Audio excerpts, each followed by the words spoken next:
Greetings, one and all. My name is Lancer, and welcome to something that I am calling an experimental podcast. On this episode, I am joined by two of my good friends, Jesh and Brother. The three of us are quite the anime fans, and so I decided to gather us together and discuss said anime that inspired us to really just watch the genre. I kind of did not the best job of introducing all this at the time, but do give me some grace because this is kind of a guerrilla style recording session that we had where it was just one microphone and three boys at one table, and so, excuse any background noise or any just, bad audio or anything. I did my best, and I think it still came out pretty well. Just this concept was pretty much inspired by the Trash Taste Boys, who pretty much, you create 3x3's of 9 either anime, movies, whatever. They were popular in the days of like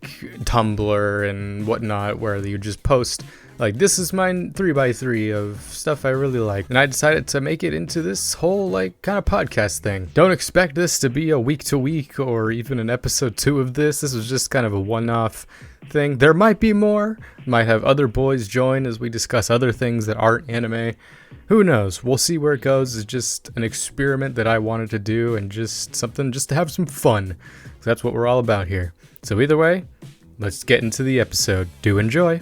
Gentlemen, we are anime connoisseurs, are we not? No. Well, I am. We are. okay, sure. First of all, introduce yourselves. I think I should do that first. Brother. All right, this is Brother. If you remember the Unasanis video, this is that man. Link below. I'm not linking your socials. I'm linking the video. Oh. See, it's all a part of a grand pyramid scheme. And this is someone who hasn't been in the videos. This is Jesh. Hello, I am here. He is here. That is all. Hello, friend. Now, we're doing an interesting concept today, boys. I don't know. Have either of you ever heard of the podcast Trash Taste? Yes. Have you actually watched it, though? Or listened to I it? tried. Right. I Found have myself not. more of a distractible man. That's fair. Well, they've done podcasts before where this concept is they make what's called 3x3's. This used to be a trend back in the Venmo days or Imgur, banana for scale and all that. Imgur. But what it is that you take 9 images and you put them in kind of this tic-tac-toe kind of, outline kind of thing. And, it pretty much is whatever concept you want. For this, I hate you. For this, we've done anime. We've all prepared our 3x3's. And I say, without further ado, we just jump right into it. Brother, you're going first. So how we're gonna start it is we'll introduce our 3x3's, and you'll read them off, going from left to right on each row, and then we'll pick a place to start. So whether it be like we see one that we want to talk about right away, or it's just one that you feel like you want to discuss first. But either way, Okay. let's get started. I'm gonna start off. Well, hold with on. I'm one. opening the image first. Yes. All right. Well, I'm gonna start off with the one that I think all three of us will agree with. hold on. First, Wait, read all of them. Read all of yours. First one is Fate Zero. Right, of course. I like the second season more than the first. Wait. But And Anyways. that's besides the point. Just Death- please read keep on going. just keep Death going. Note, Toradora. Right. My first girlfriend is a gal. Right. The dub specifically. Right. I have to specify. Right, of course. We'll get to that. Your Lie in April, Dr. Stone, My Hero Academia, Promised Neverland, the first season. Right. I don't think you need to And specify then that High one. School DxD, all of it. All of it. Right. Okay. I could see why you were struggling to make this earlier. All right. Where is there anywhere that we'd like to start? Are we gonna? Well, First of all, I think yeah. Are we all gonna like read all of our lists? Or are we just gonna break down his list? No, we're first? going one at a time first. Gotcha. So we're starting Oh, with his, and okay, then we'll go okay. yours, and yeah.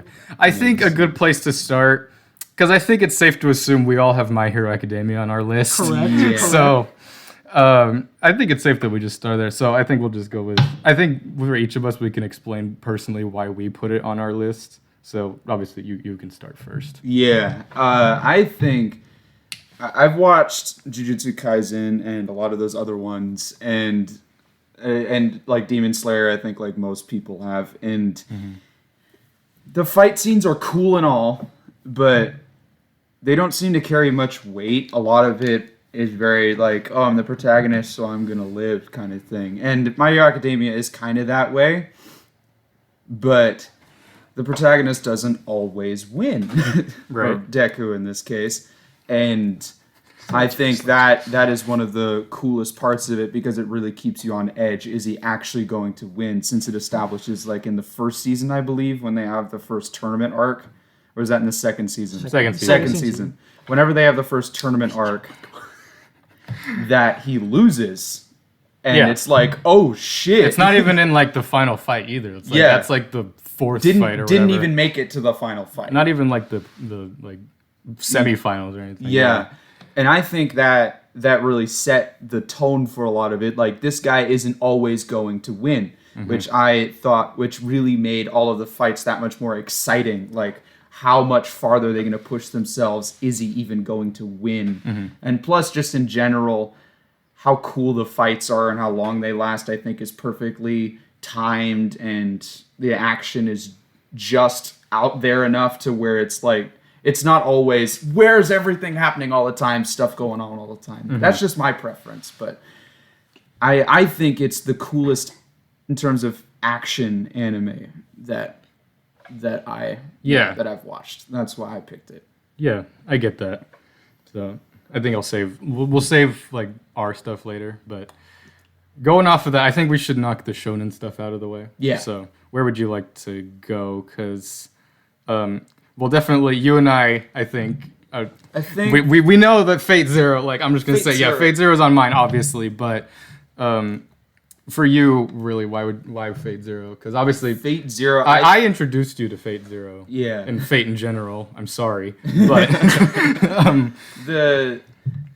I wasn't expecting it to be so good, or rather as interesting as it was, because it starts off this. In terms of anime, usually it always starts off like someone getting better as the show goes on. In this, it starts with every character. There's no actual main character until like the very end. All the characters get equal amount of focus, and it really helps you understand all of them. But also, every single character's at their peak. This is at their top of their game, and they're gonna fight until death. And connecting it to Death Note. There's not really any plot holes to it. They really fill in every possible gap that there could be in Fate Zero. Like, I don't see any possible way that they could have, like, each character could have tried harder, done it better. They did everything as best as they possibly could be. Big brained out the wazoo, especially with Kiritsugo and all that stuff. Hell yeah. But I guess you said you wanted to get the shonen stuff out of the way. Well, just because you talked about, because Fate Zero, I think going to the Death Note, that would be better, just because similar tone, similar style. For sure, yeah. Death Note, and also kind of Erased is also a very good one, but I didn't want to include both of them because they're both kind of the same thing. They're made by the same people, but Death Note, I think, in terms of a mastermind murder mystery anti-hero type anime, I think is the best. I think it is a perfect representation of that, because I mean, it is a battle of the mind the whole time. And just seeing these two guys basically play chess with each other the entire time, and there's no action necessarily up until like the very end. But this anime gave me so much anxiety the whole time watching it. Yeah, that's for sure. And I think that's very hard to pull off, especially when usually the audience already knows, but when the anime tries to put you on the side of the antagonist, and especially when he is the hero at the beginning and then slowly turns more and more into the antagonist towards the end, which makes it even more interesting. The amount of character development, he didn't necessarily get better. His character changed throughout the time. He was always smart, but you saw him slowly like spiral down and change as a person because of this. And I thought just how he outwitted everything, and everything was just everything was balanced. There's no really holes in it. I really tried nitpicking everything in it. There's not much that I could nitpick. I'm also not very smart, so Tell us that. I think that also I think it is the perfect anime in terms of the genre that in the genre that it's a part of, like the mastermind type of ones, like Erased and I can't remember the other ones, but I know there's a couple more. Yeah. And I think that it also has like a thriller type aspect to it. Very it's much. gory, kind of like Fate Zero, and I think I can tie that in with the Promised Neverland. That one is quite gory. That was the first before I watched I watched that one before I watched Demon Slayer. Demon Slayer was pretty gory, but this one, it felt real, quote unquote, in terms of like when people get injured, there was weight to it. In Demon Slayer, there's just blood everywhere. Like, even in the newest season, spoilers, Hogman gets stabbed straight through the chest. No, not a Nosuke. I don't know. And he's fine. Where like one person loses their arm in this show, in Promised Neverland, I believe, and they just bleed out and die. Or was it? No, I can't remember. No, it wasn't that. Yes, kind of. They were ripped apart after they were killed by that flower thing. Yeah. It's realistic in terms of people can die in that show the same way that they can in real life. People die if they are killed. If people die if they are Correct. killed. Hold on, just for a second. Have you seen that meme? What? People Like, die if they are killed. Yeah. That's this. It's not Fate Oh. It's Zero. not Fate Zero, but it is Fate. From Fate. Okay. So Yeah, Valid. it's from the first Fate show. That we don't talk about that one. But either way, anyway, sorry. Go back to what you're yeah, talking about. I think that one is. It's my favorite. It's not the best anime, but it is a very good thriller. I think it's my favorite thriller that I've watched besides Death Note. We're going to talk about season 2? No, We are not going to talk about season 2. my headcanon is that season 2 doesn't exist yet, and I'm hoping that it It hasn't been made yet. It hasn't been Copium. made yet. I'm looking Copium. forward to it. I'm going back to my state of ignorance whenever I was like, man, I really hope season 2's good. Yeah. Anyways, in terms of realism, I think Dr. Stone also ties that in as well. Or that as well as like the Your Lie in April, but I'll tie that in with other stuff later. Right. Dr. Stone, I think that one's just fun. It's just it's not necessarily a shonen. This guy is already super smart and is trying to rebuild society literally from the Stone Age up. We live in a society. And Correct. there's a lot of really interesting stuff that happens in it. Like, I learned things while watching this show. I good. did have to look stuff up to make sure it was legit, but all of it was, and it was pretty sick. Can you give an example for the audience at home? Yeah. Soap? It Question did- mark? Rope? Question mark? It showed, well, one, cotton candy, two, but it was all, it showed like the mechanics of it. It also showed like how to properly make a like cell phone. Oh, Like, yeah. that was pretty sick. haven't- But in terms of feasible things, it showed you how to make like a makeshift type cola at home, which was cilantro and lime and toasted honey. From people that have made it, it seems to be pretty good or pretty close to actual Coca-Cola. It also was talking about gunpowder and all that stuff, and it was like, we could show you how to do it, but we don't want to get arrested. So That's true. I haven't, on your list, the only thing I haven't seen is Dr. Stone. Have you seen it? I've seen Dr. Okay. Stone. Have you seen both seasons? I have I haven't seen the second season yet. I have no input on Second this. season good. It's good. It's good, yeah. Pain. I do know that but good. they did make. Well, it did show you how to actually make a light bulb, which was also pretty cool, and also like some other stuff like how to make a battery and all that stuff. And I think some kids that watch this show will actually learn some pretty cool stuff. Yeah. Like a flash grenade, like it showed you, it was basically a light bulb with magnesium in it. And yeah, I just think a lot of it was really cool how it showed like the actual science of this stuff instead of just making it and being like, we made this. Yeah. kind of like how in My Hero Academia, it doesn't show you how they necessarily make any of their tech. It's just kind of like, it's there and here's the features. Right. That's the usual suspension of disbelief. Yeah, that's the usual trope in like action stuff like that. It's here and it's useful. Yeah, but Dr. Stone actually seems like something feasible, you know, and it really plays on some interesting things, like some ideas of like there are craftsmen in every, like whatever roles we have now, there have been those same roles that have been filled throughout the entirety of humanity. Ever. The dawn of time. The dawn of time. Like, there's always the craftsmen, there's always the leaders, there's always the fighters, there's always all this stuff, whatever form they may take.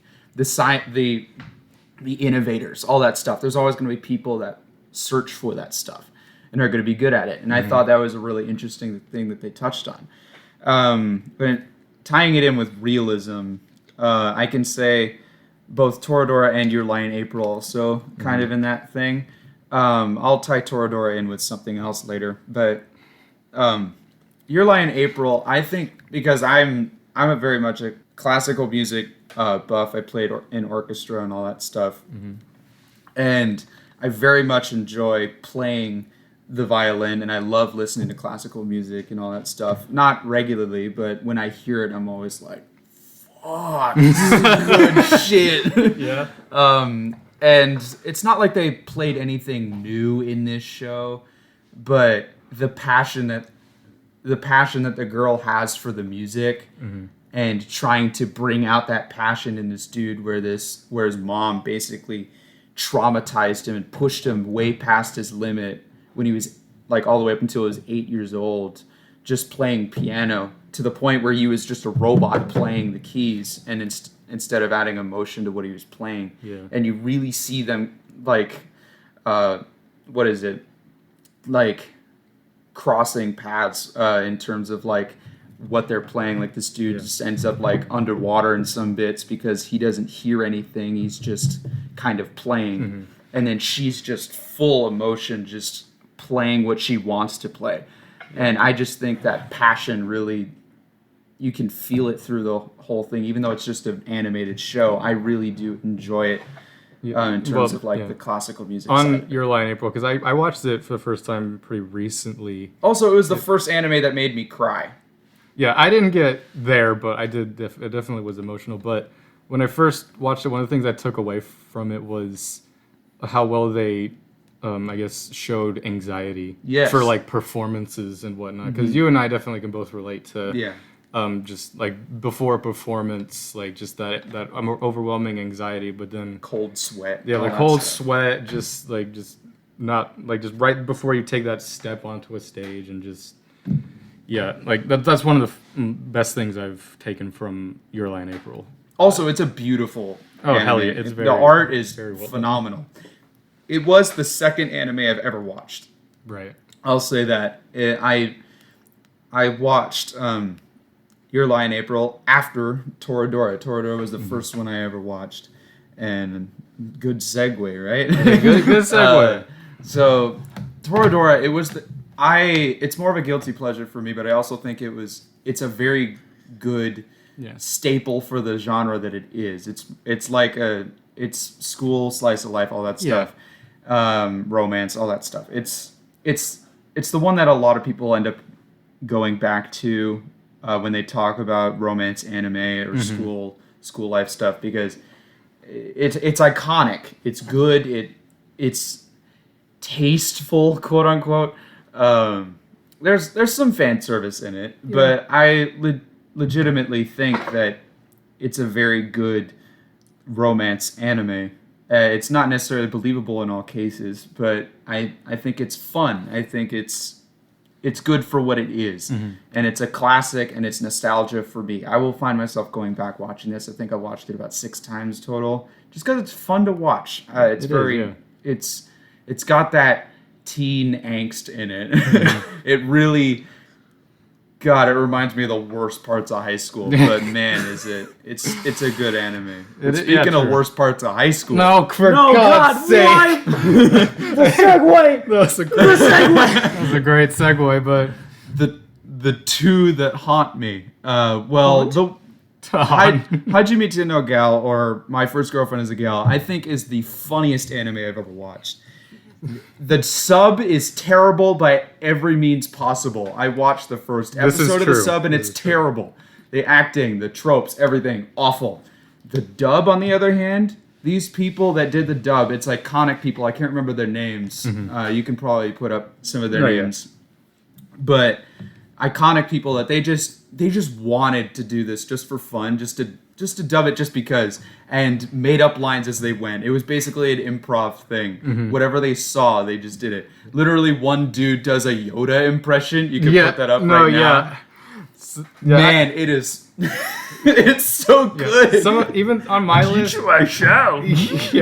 On my list, I definitely have some where it's like the dub saves it, kind of thing. And this is definitely. I don't have this one obviously, but I think that one of those cases. I think that's one of the few where it is awful without the dub. This is the only one that I would say that you have to watch the dub because the sub doesn't. It's terrible. The original version of this, the intent of this anime originally was terrible, but it's because these people made fun of it actively and were completely self-aware of what they were doing in the dub that made it hilarious. The show itself is no substance at all. There's no meat. It is like drinking olive oil. It is all fat. But it's delicious. It's delicious, yeah. It's like the ice cream. It's like a McDonald's. It's like an Oreo McFlurry for me in terms of like anime. All this stuff is dessert anyways, but this stuff is the guilty pleasure for me. I will not have it often, but when I do, it's a good time. And in terms of like, damn it! What did you say a second ago? It was. I talked about like the dub saving it. Yes. The dub of High School DxD did not necessarily save it, but I think it's very good. Yeah. I watched it with the sub first, and it was kind of just lame. It was okay. There were some bits that were trying to be funny, but I think a lot of the puns and stuff were just lost in translation. Definitely. So I'm not going to blame it for that. The dub for it, what I think it is the main dude. It's because that guy... Isn't it the same voice actor same as guy Deku? Well, no. But it's the same guy who voices the dub main guy in Girlfriend's a Gal. Oh, it is? Yeah. Well, the reason is because that his name's Josh Grell.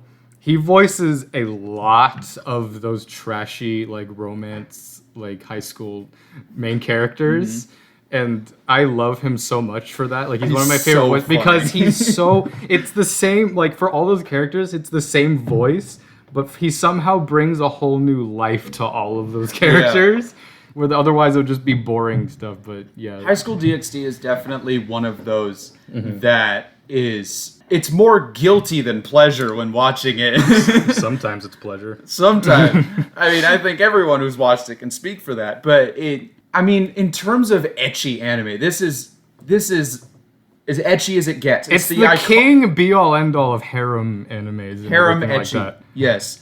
When people think of harem, or whenever anything harem is referenced, you look up harem on Google. This will be one of the This will be the main ones that'll come up. And the dub is funny, right? Yeah. I mean, you're watching it for the fan service, but in terms of ecchi anime in general, the lore is fine. It's not terrible. And I'll be honest, some of the action in it, it's kind of good. Like, honestly, there'll be a booby flying on screen every once in a while, but it's inevitability that a booby will pop out or someone's ass will like fly out of their pants. But like the action when it's not that, sometimes in the final season, the action was pretty great. Like the last 2 episodes. On the final season, though. The final. Can we talk about that fucking art style though? Yeah, it was a little. We don't like that. We don't like. I mean, I just don't like how they changed the characters' like faces and whatnot. They changed the faces completely, but it was more, air quotes, higher quality. Yeah, because the animation definitely stepped up. It stepped up. Yeah, the animation was a lot better, but they completely changed the faces and all that stuff. To be fair, they did have Sid the Sloth eyes, the freaking Clannad eyes in the first 3 seasons. Yeah, but I liked it. I mean, it's not like you were paying attention to their faces that much anyways. Yeah, but like, I prefer the first 3 seasons art style. Although the romance in the final season was terrible. There was none. Although it wasn't supposed to be, but it was just... It was so much worse. I didn't think it could get worse. I can't wait for season 5. There's gonna be a season 5? Of course there is! Dude, it's been like 4 years. It's coming. Apparently they're switching back to the original style. Oh, shoot. Or like kind of like an in-between of the two. Yeah, but the action in the final season was actually pretty good. Yeah. Although there's one bit that keeps coming back to me. It's the one where it's like, I summon Dignity! I love that scene, yeah. God, it's so funny. Oh, man. That's my list. That's your list. What a list. What a Rich. list. What a list. What a list. It's a real spectrum there. I just love the fact that you have Toradora on the top and then at the bottom, it's just in like in the same corner as High School DxD. Complete opposite of the spectrums. Oh man, but also Fate Zero has no fan service. This is true. This is true. Which I appreciate the most about it. It's all action and mastermind and all that stuff. I'll save talking about Fate Zero for my list. Yes. Just because I have a lot to say about that as well. Okay, your list now. No, Jesh's list. Oh, okay. Jesh's list. All right, let's do So, this. I would just like to say, Right. I expected some of these, yeah. Well, okay. First off, I need to like elaborate. Maybe he can like throw this up and post or whatever. First of all, read read them them all. All right. First off, Parasyte. Second off, Jojo's Bizarre Adventure. Third, My Hero Academia. Fourth, Demon Slayer. Right. Fifth, Death Note. Sixth, One Punch Man. Seventh, Saiki K. 7, Bofuri. And 8. No, I miscounted some fucking way. All right. 9, Ranking of Kings. Before I actually get these. Really? You haven't? What? I haven't heard of the bottom 3. I've heard of all of these except the middle one. I've heard of the bottom left. I knew it. All right. All right. Before I start, I'm going to elaborate. If you decide to throw up this image, you're going to see like several layers. I think there's a lot of layers. So like I threw this together on my phone using a free editing app, and I can only do some layers at a time. So like the top 3 are like super like crunchy for pixel quality, and then down below you have like the actual high quality shit. It's all good. Yeah, it's all good. That's it. Where would you like to start? I would like.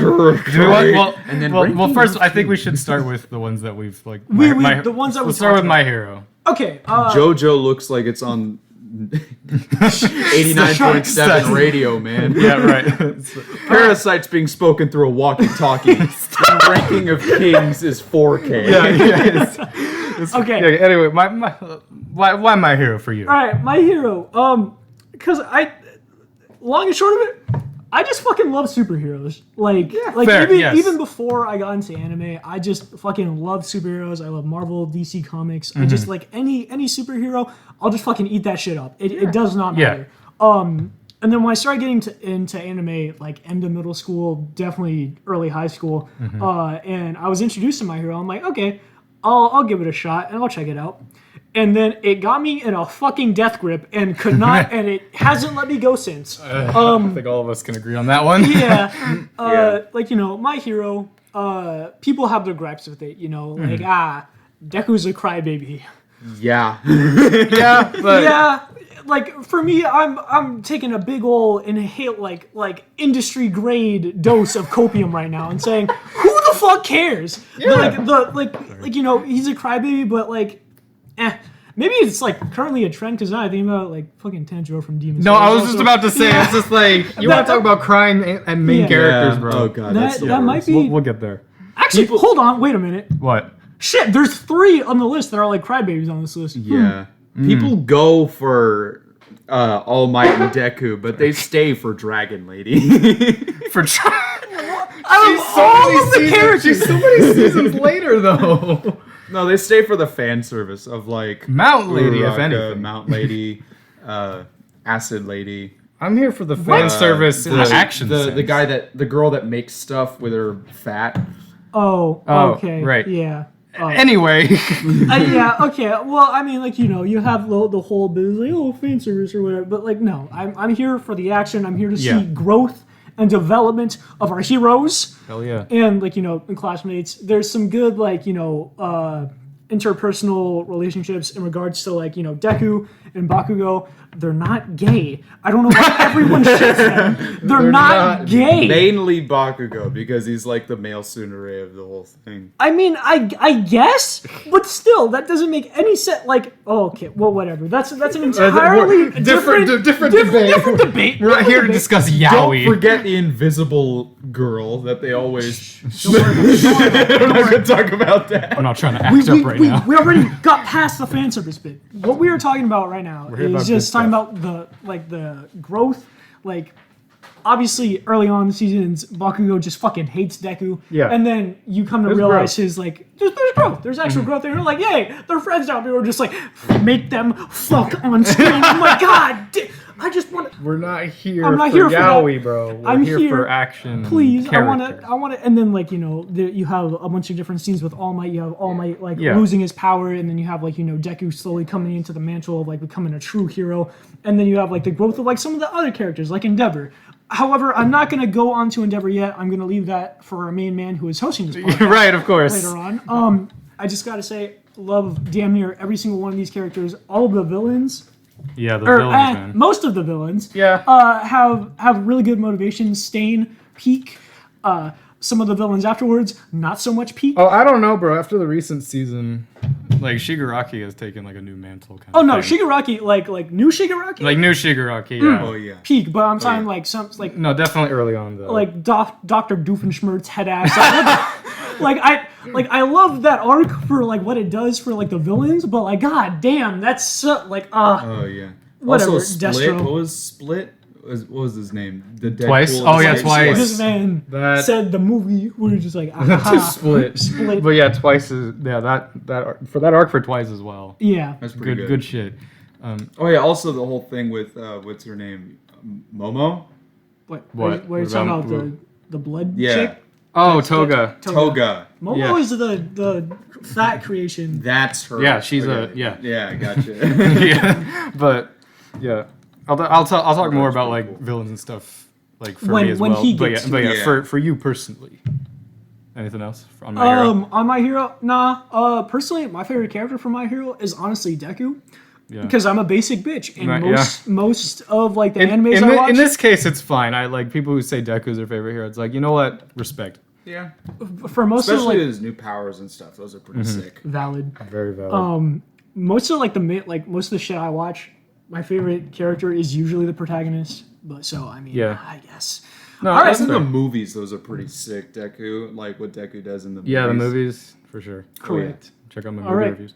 We're Anyway, gonna move on to something else we already talked about, Yeah. and that is Death Death Note. Note. All right.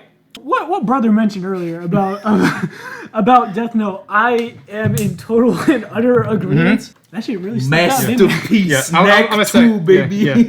Yeah. I'll say I was gonna put originally I did have Death Note on my list, but I replaced it with something else. But brother pretty much covered everything that I would have said as well about Death Note. You gave a whole dissertation on that shit. And I was Yeah. like, you know what? I couldn't think- have said it better myself. There's only two real scenes I want to mention. First off, the glorious potato chip scene, as we all know. It's like a potato chip. And eat it. Yes, of course. Like, not only is it funny, but like it actually you get to see Light's character, because this happens Yeah. like season 1, like Yeah. very beginning. Yeah. Cameras all throughout his room. He has to make sure he does everything flawless. Yeah. Like, yeah, as funny as that scene is, it's so anxiety-inducing. Yeah, that like as funny as that line delivery and everything is, it's an amazing scene. Yeah, If you it really, does like, so break much it to down. establish his It character. has the most animation. I think Yeah. they put half their budget into that one scene because it's like 60 FPS for a solid 30 seconds. And I'll also say, like, because obviously, like we talked about before, like dubs saving a show. The Death Note's dub There you go. is like it's up there. Like It's very good. it's like you can't like the I've watched. acting is really good. I've watched some of the Death Note scenes in Japanese. It just doesn't hit. Like you Like, know doesn't that one, hit as hard. you know It that does one not. scene where Light's walking with that woman, and Are you talking about the like when she goes to the police station. Yeah, I know. And then he's crossing the crosswalk with her, and then like it's ultra slow motion, super close to his face. Yeah, that was the most anxiety I had watching that show. That's one of my favorite scenes as well. Just that whole exchange. It was so intense, and also like when Light and R, right? Was it R? Near L. Near L. L. Man, he just took this L. I know. His memory took the L. Really? When they're both going to the same school. Oh, okay. Yeah. There's no slow motion scenes there necessarily. Like especially when they're just walking or talking, there's just dead silence. There's no music. There's hardly any like you can hear barely some talking in the background, but it's just the sound of like the leaves. It's a peaceful scene. Yeah. But it's so not peaceful at all. Yeah, one of the things definitely like one of my favorite like this is gonna sound weird, but my favorite anime fights is Light versus L. Just in the case of just the whole like spin of the show, what you mean. Like their battle their chess battle, pretty much between each other. Like it's one of those like there's barely any action, but it's just as intense as so many mind games. as like an action show. Like there's the scene when they're playing tennis and we're just like should I actually win? But if I win, that'll make me seem more like Kira. But if I lose, that'll give him the advantage. But if I win, it also is more in line with me as a light Yagami. You're just like, what the? It's so just like, because it's a literal back and forth. Correct. Like literally the tennis, like it's a perfect analogy. Like there's so many analogies and just everything. And I'll also say, the main thing about Death Note is just like after a certain point, it kind of falls off. Oh, of course. Oh, yeah, with the whole end thing, with the whole near thing. No spoilers, but... I completely discount those last those last ones. It's like, mainly because Light really fell off. Yeah, I've said before, like I still think altogether, even with those last two, it's still a god tier show. Oh yeah, but that's just mainly because the last episode, as much as bullshit or whatever it is, the just Light's downfall is so beautifully done. Yeah, like it's one of the most beautiful. Like it's horrifying and like kind of very sad, but it's beautiful. Like just how it's just because you're kind of rooting for Light the whole time. No, the whole time. And then at the end, you're rooting. Like at that moment, you're pretty much rooting for. That's when you finally make the switch. Like, you're rooting for everyone else. Oh no! And does that final scene? I also give it to the voice actor as well. Yeah, like he does. Like you could talk about like the Japanese like version of Kira like has the better laugh. Like that meme and all that, but I still think that the dub, like in terms of his lines and everything, like how he just does everything is perfect. Yeah, but also great comedy at times. Like when Misa jumps up on him, just like never before in my life have I been inclined to hit a woman. Yeah, it's so funny, bro. I had to pause that. It was 11 o'clock at night, and I still was trying so hard not to laugh. I've sent that to people. Yeah, like before, here. just being like, the first time in my life I've been forced to hit. I love that. All right. So cool. that's pretty much all I have for Death Note. Any other? No, that's pretty much. I think we've talked enough about Death Note. Going to a more, I guess, dark along the same lines. I'm gonna go to Parasyte next. Now, I've really been wanting to watch Parasyte. I just haven't gotten around to it. I did watch the first episode, and literally the first thing, just grabbed a boobie, Right. It was, and I was like, that's fine, but like, it wasn't my thing. It just wasn't my cup of tea. Sell us on Parasyte. All right. So I'm gonna just give you the basic, like, overall plot for this story. Kind of in a similar way to Death Note. So like this high school Japanese kid is just like, all right, I'm living life, and then one day, a fucking meteorite crashes down to Earth, and like pollen green jizz droplets goes onto his hand. He's like, ugh. He's asleep at this point. He wakes up and he's like, what is that? And he like smacks it, and he wakes up in the morning. He has an alien for his hand, and the alien. The character dynamic between, the boy, which is Shinichi, and his hand, or alien. I've seen it compared to Venom a lot. Yeah. It really does feel like Venom. Yeah. And his hand, Migi, is very interesting because, he wants to just go about living his daily life, having a normal relationship with, his family and, obviously, his crush or whatever, but he can't because he has, this secret or whatever. And, it goes fine at first, and he's just like, okay, well, I just want to live life. I'm gonna pretend this doesn't exist.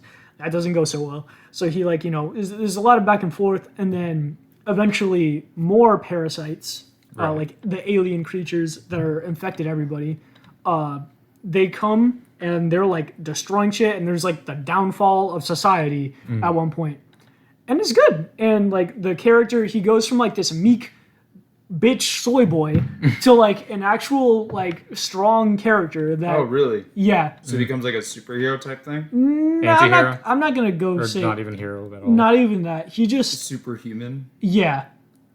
Pretty much. Yeah. And then I'm not gonna say too much because spoilers, but TLDR, this man gets alien for a hand, slowly starts changing into a different person through growth between himself and the hand. Does it actually get like interesting? Like, does the character grow at all? It is a slow burn. There is character development. There like 2-3 seasons or something like that. Or there's only one season. Only one season. There's a movie though, isn't there? I think so. I remember on Netflix. I only watched the whatever they had on Netflix when I watched it a couple years back. But it gets pretty interesting. There is kind of like what Brother was saying a while ago with like, I guess the Promised Neverland. Like there is real death. There is there's like gore at certain parts of the show, and it's good. There is also the best way I've seen somebody carry a baby depicted in anime of all time in the show. Is it one-handed above his head like a basketball? No, it's so the baby's wearing like a onesie, and the mother is just grabbing it by the back and just walking out holding it like a purse. It's fucking amazing. I've seen that happen. My mom did that with me. Okay, well I'm saying in animated form. This is the best. This is the best version. That's pretty great. And then like some of the other characters that are the parasites have like a struggle with like humanity. Like like they're like, oh, because they need to like eat people to like feed because it gives them enjoyment and energy and whatnot. Right. But one of them starts I guess developing emotions, and they're like, maybe this is bad. And yeah, that's pretty much it. I personally enjoy it. Yeah, if anyone has a time to go and watch it, I go for it. Time. Yeah, I can watch it. It's still on Netflix, right? I believe so. It's on my plan to watch on Netflix, which is very long. Yeah, just like you gotta. I'll watch it then. Saiki K is on Netflix. I saw. Yes. Yeah, that's it. There. All right, so what a segue. All right, we're going to Saiki K next. We're gonna go to Saiki K. I've been talking about like slightly depressing things for too long. Right. We're going to Saiki K, which is the exact opposite of depressing, despite what the main character may believe. Okay. First off, do you know what Saiki K is? No, I've seen obviously I've seen this picture before. I've never watched it. I've never seen the picture itself gives off vibes of like All Run High School Host Club to me. Oh, what the fuck? Okay, that's why I kind of refrain from watching it. Okay, no, it is not that. What the show is we have the main character Saiki K. He is a pink-haired, overpowered son of a bitch. Right. And he has a bunch of psychic abilities, so kind of think of like Mob Psycho 100. I was just about to say, this sounds like Mob Psycho. Very much like Mob Psycho 100, but instead of Mob, where he's like doing his best to not hurt anybody, or I'm making this sound like Saiki K is a villain right now. No, but what like Mob tries to hide his powers and not tries to use them, Saiki just goes about his day using them to get out of like the most mundane scenarios, and it is the funniest shit in the world. Like he has a best friend named Nendo, and Nendo is like this ugly bastard that has a faux hawk. Right. He's like a lovable character, but he's just really ugly. And like, Saiki just wants to live a normal, everyday life. However, since it's like a joke manga that like this is what this was adapted from, nothing goes right for him at all. So it's called The Disastrous Life because every time he does something happens and he's like, fuck, I have to fix this. And he does so using his powers. Right. So almost damn near every single episode, he uses a different power to like try and fix it. Even if it's a basic scenario, like for example, he forgot his wallet when he went to go eat at a restaurant. So instead of like, calling his dad or his mom to like, hey, do you mind coming to this restaurant and like bringing me some money or like bringing my wallet? Because he has his phone on him. Yeah. He uses his power of like it's not transmutation. It's like teleportation, but he's like, all right, so essentially, say I have like this 100 yen coin right here. I can use like this like very specific power of mine to teleport something of equal or greater or less in value, but only by like 200 yen. So he keeps doing that until he gets enough money, like gets the bill to pay for his food. But in doing so, he like causes all sorts of shenanigans for his father because he just hates his dad for whatever fucking reason. Right. Like he loves his parents, but his dad is just kind of a loser, which is valid. Typical but whatever. Anime. There's some other shit like I guess the cutest girl in the class, which is Terahashi. Like she has like this perfect girl aesthetic that like God loves her in the show. Literally God himself like is making things go right for her. Right. Okay. And one of the things is like every single guy that like she sees or like sees her like goes like they sigh like they sigh of like, oh my God, I've just been blessed. My eye holes have seen like a goddess. Right. Of course. And Saiki, he doesn't do this. He's like, I don't want to deal with you. I don't fucking care. And so she would walk past him and he wouldn't react. And because he wouldn't react, Terahashi is just like, something's wrong with him. He's like stupid. Right. So she keeps trying to get his attention, and that eventually turns into a crush for Terahashi for Saiki. And Saiki is also telepathic. So he's just like, he knows, he's just like, oh God, oh fuck, I did not mean to do this, please. And instead of like just being like actually like sighing in front of her, he's like, I don't want to do that. I don't want to, fuck no. So he does everything he can to not like interact with her, but that only increases the crush that Terahashi has on him. That sounds really fun. I kind of want to watch it. It is that fun. does sound fun. It is fun. There's a lot of shit that goes on. It gets super insane at times, and you're like, damn. There is like, some fan service in there as well, so if that piques your interest, go for it, I suppose. Somewhat tastefully. At times. Also, gotta say, the ending for season 2 is a fucking banger. Oh yeah. God, I love it. Because like the ending, like Saiki K in like the ending is like, he's like, all right, I know I'm in a show. This is stupid. And like Terahashi and like another character that you come to meet that also develops a crush on Saiki, like they sing and like they sing, and instead of like, they're like, come on, Saiki, sing. And he's like, oh my God, I don't want to sing. I'm going to sound bad. You know what? I'm going to use my powers to make the audience believe that I sound good. And they bring in a different voice actor to sing. It's amazing. It's the greatest thing of all time. I was so hyped on it. That's hilarious. Yeah. So I personally enjoy it. It's one of my favorite comedy animes of all time. It probably is my favorite comedy anime of all time. There's probably some more, but like as I was making this list, this was the one that came to mind. For sure. Good stuff. Do you guys have a suggestion? You know what? Fuck it. Comedy. We're going to One Punch Man. That's in my head. I was like, comedy. That's a good link. I have watched One Punch Man. I have also watched One Punch Man. Right. Both seasons. I didn't watch the second season all the way. You don't need to. I haven't watched the second season. You don't need to. Because I have heard I do not need to. Yeah, it's a huge step down from season one. I agree. But season 1 though. Yeah, as I mentioned before, I love superheroes. One Punch Man, I think, was my first anime. It was either that or Death Note. Gotta say, season 1, beautiful. The animation, beautiful, fucking fantastic. All of the jokes, they hit. They hit just as hard as Saitama does. It's great. Like it really is what everyone. Saitama is like what every 13-year-old dude hopes he is in like PE, like especially in that one scene where they're doing like that. Yeah. Anyways. Right. Yeah. Anyways, it's a great, like you would think a show about a superhero that one hits everything would be boring, but it isn't because the side characters are interesting. Saitama himself, I guess, is kind of a boring protagonist. He's very passive in some cases. Like he never really does very one note. I see what you did there. I'm gonna fucking kill myself. One note man. Yeah, but all the side characters, you have Genos that is just like, hey, let me be your disciple, and he's just like, no, and he's like, I'll pay you rent. And he's like, okay, well, when can you move in?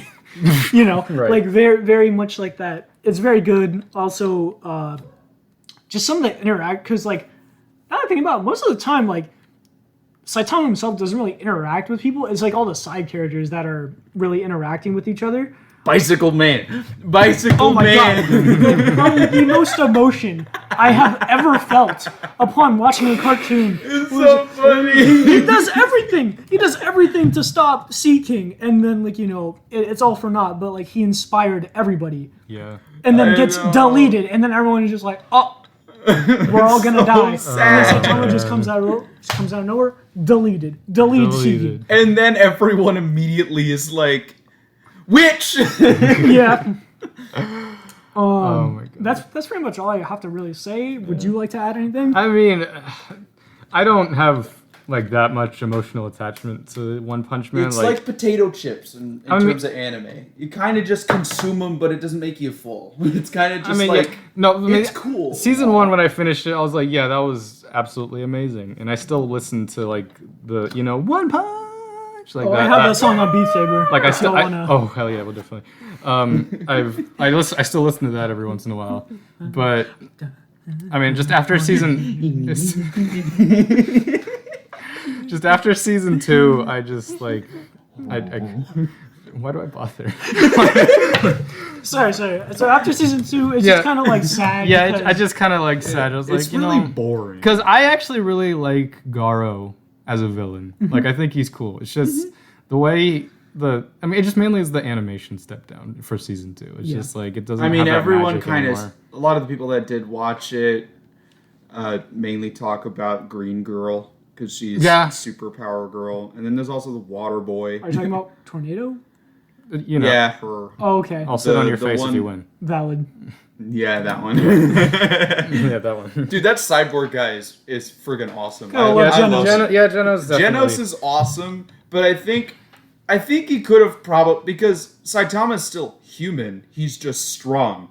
So the fact that he blew a hole through the earth, like Genos, and then Saitama was still just standing there, I think was more of just the animators being like, yeah, he's never going to die.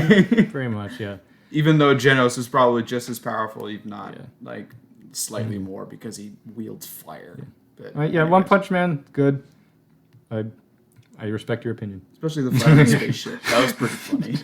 Yeah. Opinion validated. The spaceship noted. scene was really funny because he literally just went through everything straight to the main boss. He no-clipped through that whole spaceship straight to the final boss. Yeah. And that final boss fight was actually really cool. It was. He didn't land a single hit on Saitama.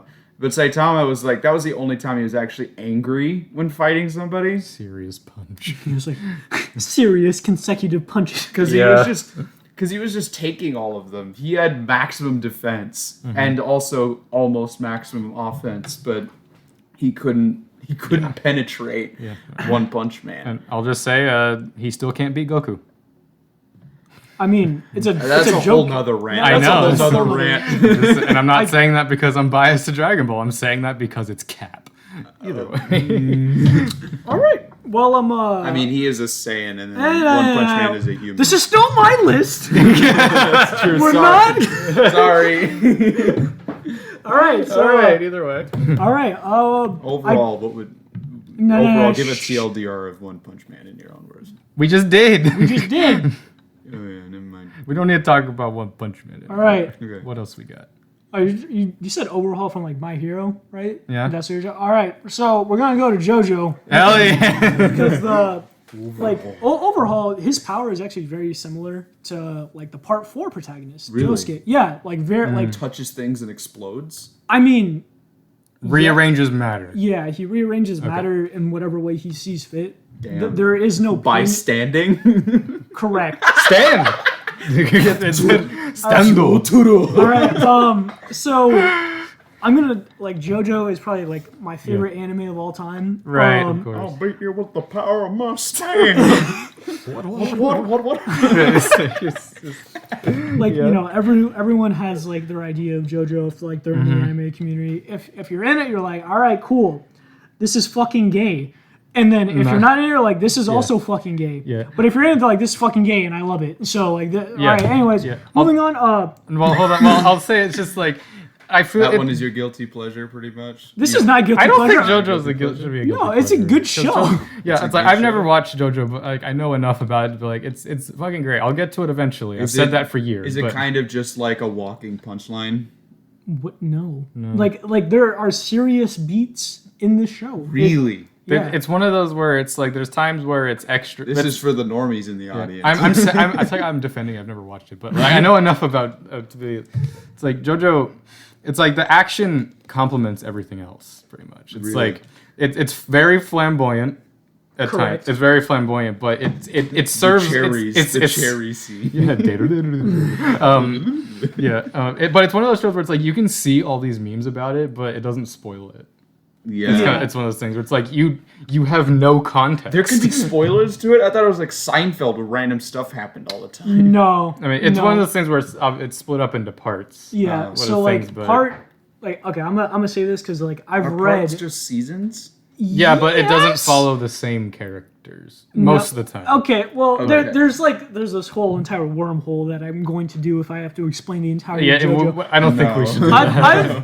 I've just I've watched all JoJo and I've read JoJo up to part 7. I read like halfway through part 8, and then I'm probably gonna go back soon and finish part 8. Man. You think I read? No, you are in fact illiterate. I can't read. So like part 1 is like the beginning where you have Jonathan Joestar and Dio Brando. They come together, they fight, and then it's just like pain, suffering. You have like the initial power system, which is Hamon. Not ham in Spanish, I know. but Hamon. Like sunlight energy from the sun.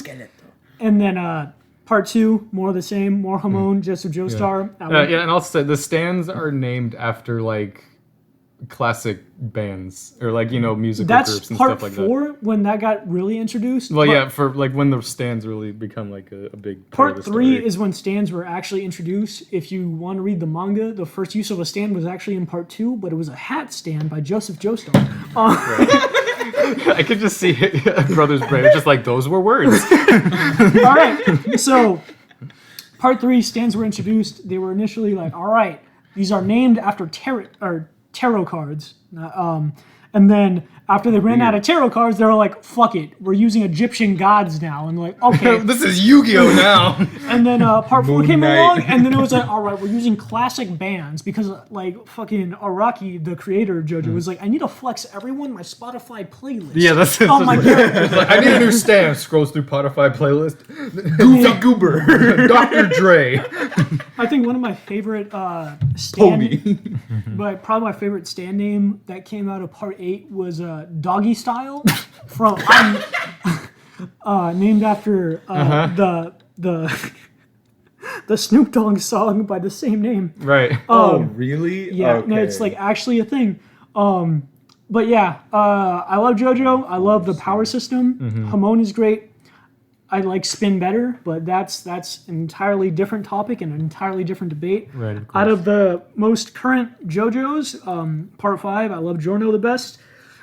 Don't ask on how he is still considered a JoJo when he's spelled G-I-O-G-I-O. Giorno Giovanna. All right, and yeah, He's Italian. he is Italian. I mean, his name's literally Giovanni. Yeah. Anyways, I guess from the initial sunlight breathing technique, we're going to damn it. another Demon Slayer time, Demon baby. Slayer. All right, so I have some shit I could say about this. But I you start. have some as well. all right, Have you seen the movie? I mean, he literally put the movie on yeah, there. this but is the did. Mugen Train. the Mugen Train poster. But yes. Yes. So essentially, we got breath breathing technics and sword fighting. I don't think we need to explain the plot of Demon Okay, we're not Slayer. going to explain the plot of Demon Slayer. However, yeah, that's it. I personally love Tanjiro. I love his inner conflict and Yeah. struggle when his like motivation to get stronger. It is very good. True. Go off, boys. Right, you can go first. Assuming that everyone's watched season 2, I think the development of his sister is also really cool. Development, you said. From start to finish. Sure. But yeah, I mean, like, she went from being a demon that had to have blood to a demon that didn't have to a demon that could also summon fire, that can burn demons specifically only, to then a level, like almost a level 12 demon. Yeah, I mean, in terms of power level, but this will all get explained later on in the manga. Yeah, it will. I hope so. I've read the manga. I've finished it. And when I mean in the manga, I'm stupid. Later on in the story, it actually gets explained as to why. But that's the time for another day. Yeah. Let's go. Keep on going, bro. First of all, did you see the trailer for season 3? Yes, I did. Oh, I didn't. I mean, it's not too long, It's but just like, a you know, scroll. it's enough. Okay. It's enough. But either, yeah.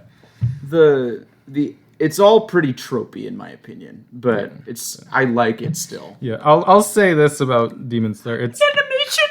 well, no, we'll get there. Well, it's a given for this, but Demon Slayer. One of my arguments for like defending Demon Slayer is like, yeah, it's very simple. It doesn't do a whole lot in terms of crazy. God plot. damn it! I'm here for people fighting with swords. No, yeah. Yeah. But that's the thing. It's like it's as simple as it needs to be. Exactly. For just everything else to flourish. You're here for just the action. Like you want just the meat and potatoes, no vegetables, no vegetables. Well, even this time. so, it's like as simple as the characters are. The animation in the anime like does well of like bringing like certain beats of the characters to life. Yeah. Like and just like this new like because I'll definitely say this is one of those anime definitely where the manga holds no candle to the anime. Really. In terms of quality. Well, it's like the manga, yeah, it's still good, but it's like you can't go from. Like, if you read the Entertainment District arc of the manga and then watch the anime, it's like, the fuck? Yeah. Like, because, and it makes me really look forward to later stuff, definitely. Just how they're going to animate that. Because I guess we'll just talk about animation. How the fuck do they get better every time? It's like, because... Tax evasion. Well, actually, I mean, we'll talk about that in a second. But it's the same... Yeah, for the viewer or for the listeners at home, they're the same animation studio as Fate Zero. Yeah. So if you really like Demon Slayer, watch Fate Zero. Please watch Fate. Like, because that was the thing for me. Here we go again. I'm one of these people. I'm definitely one of the happy few who can say they watched Fate and enjoyed Ufotable's works before Demon Slayer. Because I know, like, because Demon Slayer technically came out before the last, like, Heaven's Feel and all that. I watched Fate and all that before Demon Slayer was even a thought in my mind.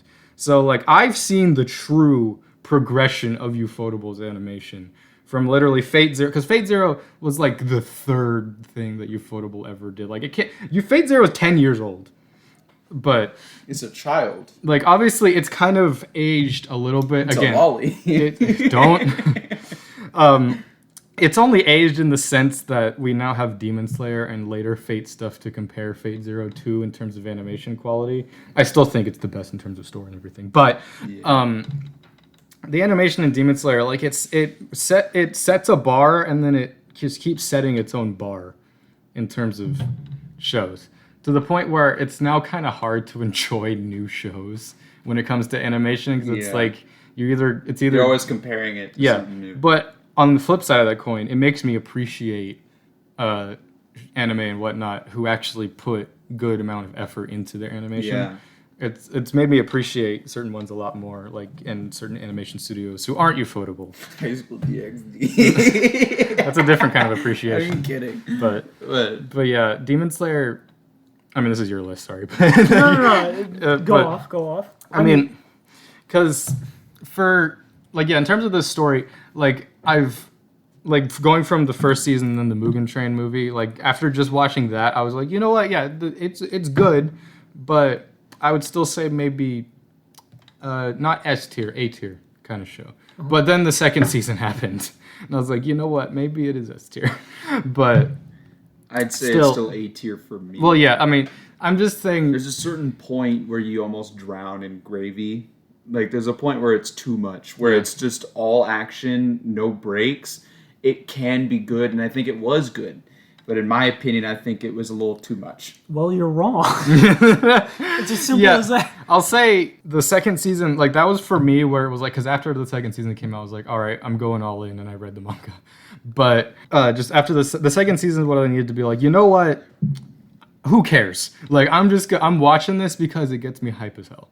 Like it's the same feeling I get for shows like Gurren Lagann, Kill la Kill, even My Hero sometimes, where it's like story, whatever. If it makes my eyes water, I like it a lot. But I mean, it didn't make me cry or anything. But just like crying from just like this is so. My eyes are sweating. No, yeah, dude. Like literally, the last fight in season 2, every time I watch it, like I forget to breathe. Like that's true. Like when we were watching, it's just like I check my heart rate, just like I'm about to die. Yeah, it was friggin' awesome. Mm-hmm. Like it did play with some new concepts, and it was just awesome. I've recently gone back and actually rewatched season 1, like after all this, and I just hope season 3 is a little bit more lore heavy in terms of, because I want to get to know the other characters as well. I don't want to be stuck with just the same 3 characters. Well, I mean, I want to get to know the other ones because when they inevitably die, I want there to be some weight to it. Yeah, okay. I mean, I won't say anything, but yeah. I'm not gonna say anything either. But like, oh man, like I kind of felt sad when Fire Sun Guy died. Yeah, but I didn't really knew him. I didn't know him. Mm-hmm. You kind of got to know him a little bit in the movie, but there wasn't much weight to it. There wasn't a connection that you got to build with. And I will say that's very valid, and I can see why people would think that. However, the animation. Stop. I can't get over it. Like it's so crispy. It's not just the animation. So it is very. It's not just it's not just that Demon Slayer has good animation. I felt more connected to the demons, like the number 6 demon in the second season, than I did to Fire Guy. I felt more empathy for that demon than I did. I will say that I felt sad when they died. Well, I said the anime version of the Mugen Train arc, I think, does a better job. I mean, because you have like a backstory of how Rengoku actually gets to the train. Yeah, because they actually add that in, which I say. But either way, and I know that they're talking about maybe doing another OVA possibly for Rengoku at some point, because there's still some manga stuff that they haven't adapted yet. But either way, was anything else? I swear God, if you say but the animation again. No, not this time. No. Well, yeah, it's not just Demon Slayer's animation. It's choreography, it's art. The mixture of 3D and 2D is unmatched. Like, oh yeah, 100%. Like, there's a series of movies in the Fate series that are the Heaven's Feel movies where I thought that was Ufotable's peak in terms, because it's the same, like, the mixture of 3D and 2D, but then obviously Demon Slayer happened. I was like, okay, well. I was wrong. But yeah, Demon Slayer, fucking baller. All right. So let's talk about these last 2 that I definitely know nothing about. Okay, so, brother, do you have any idea of what? I've seen. I have no idea what those last 2 are. I've never even seen them. I haven't seen Ranking of Kings, but I know of it. Ranking of Kings kind of feels like, because that's newer. It's new. It just ended. It feels like that bubbly one that's kind of like skilled teaser Tagaki-san a little bit. Yeah. No. Yeah, and then Bofuri, I don't even know what All that right, is. so we're going to talk about Bofuri first. Essentially, like, the full title is Bofuri, I don't want to get hurt, so I'll max out my defense. It is one of those very fucking long... Right, isekai, got it. Or just, I see. So, essentially, it's... How do I describe it? It's, like, action-oriented, but the main character is... This shit. Her name. Oh god, Kaede. Yeah, that one. All right. So essentially, basic plot is that her friend is like, hey, get this VR game, and is very much VR in the same of like, shut up. Very much a VR game of like similar to Sword Art Online, where like you're fully immersed, like you can move around shit and you like you feel sensation. But Ready Player One. Kind of, sort of, maybe same idea. And then I can't pronounce her name. Kaede? Yep, thank you. She's like, well, I don't want to get hurt. Let's put all my fucking stat points into defense. Okay. As the title would imply. And essentially, moving forward with the show, she just keeps doing this, and it just kind of works out. Like, that is not what the game devs intend. So, like, she just becomes a walking fucking tank. And then, like, she just goes through and is just, like, taking no damage because her defense is so high. Mm-hmm. And, like, it's great. Wait, so the whole thing is, like... Pretty much, SAO? She cannot be... Yeah, kind of. No, people actually get trapped. No people actually get trapped in there. Okay. It's just very much like, hey, we're like the show is centered The show around is in the game. is in the game. Okay. Correct. Gotcha. Right. Okay. What does the tree have to do with it? That's just- is just art? their base. Oh, it's okay. Cool. That's it. She like her and her friend and like all the other characters are very lovable, very cute characters. You can watch and you're like, just get warm fuzzy spots. Warm fuzzies. I swear to God, if any of you ask if this show has like any like lewd or ecchi moments, I'm beating the fuck out of you. I mean- because these are children. Oh Gotcha. well, I mean, I could tell you about some shows Don't don't hold back in that regard. No, but stop. No, because like these, it's great. It's just like it's very wholesome. Yeah, just very wholesome. can respect There's some like actually half decent action scenes. Mm-hmm. The comedy in here is pretty good.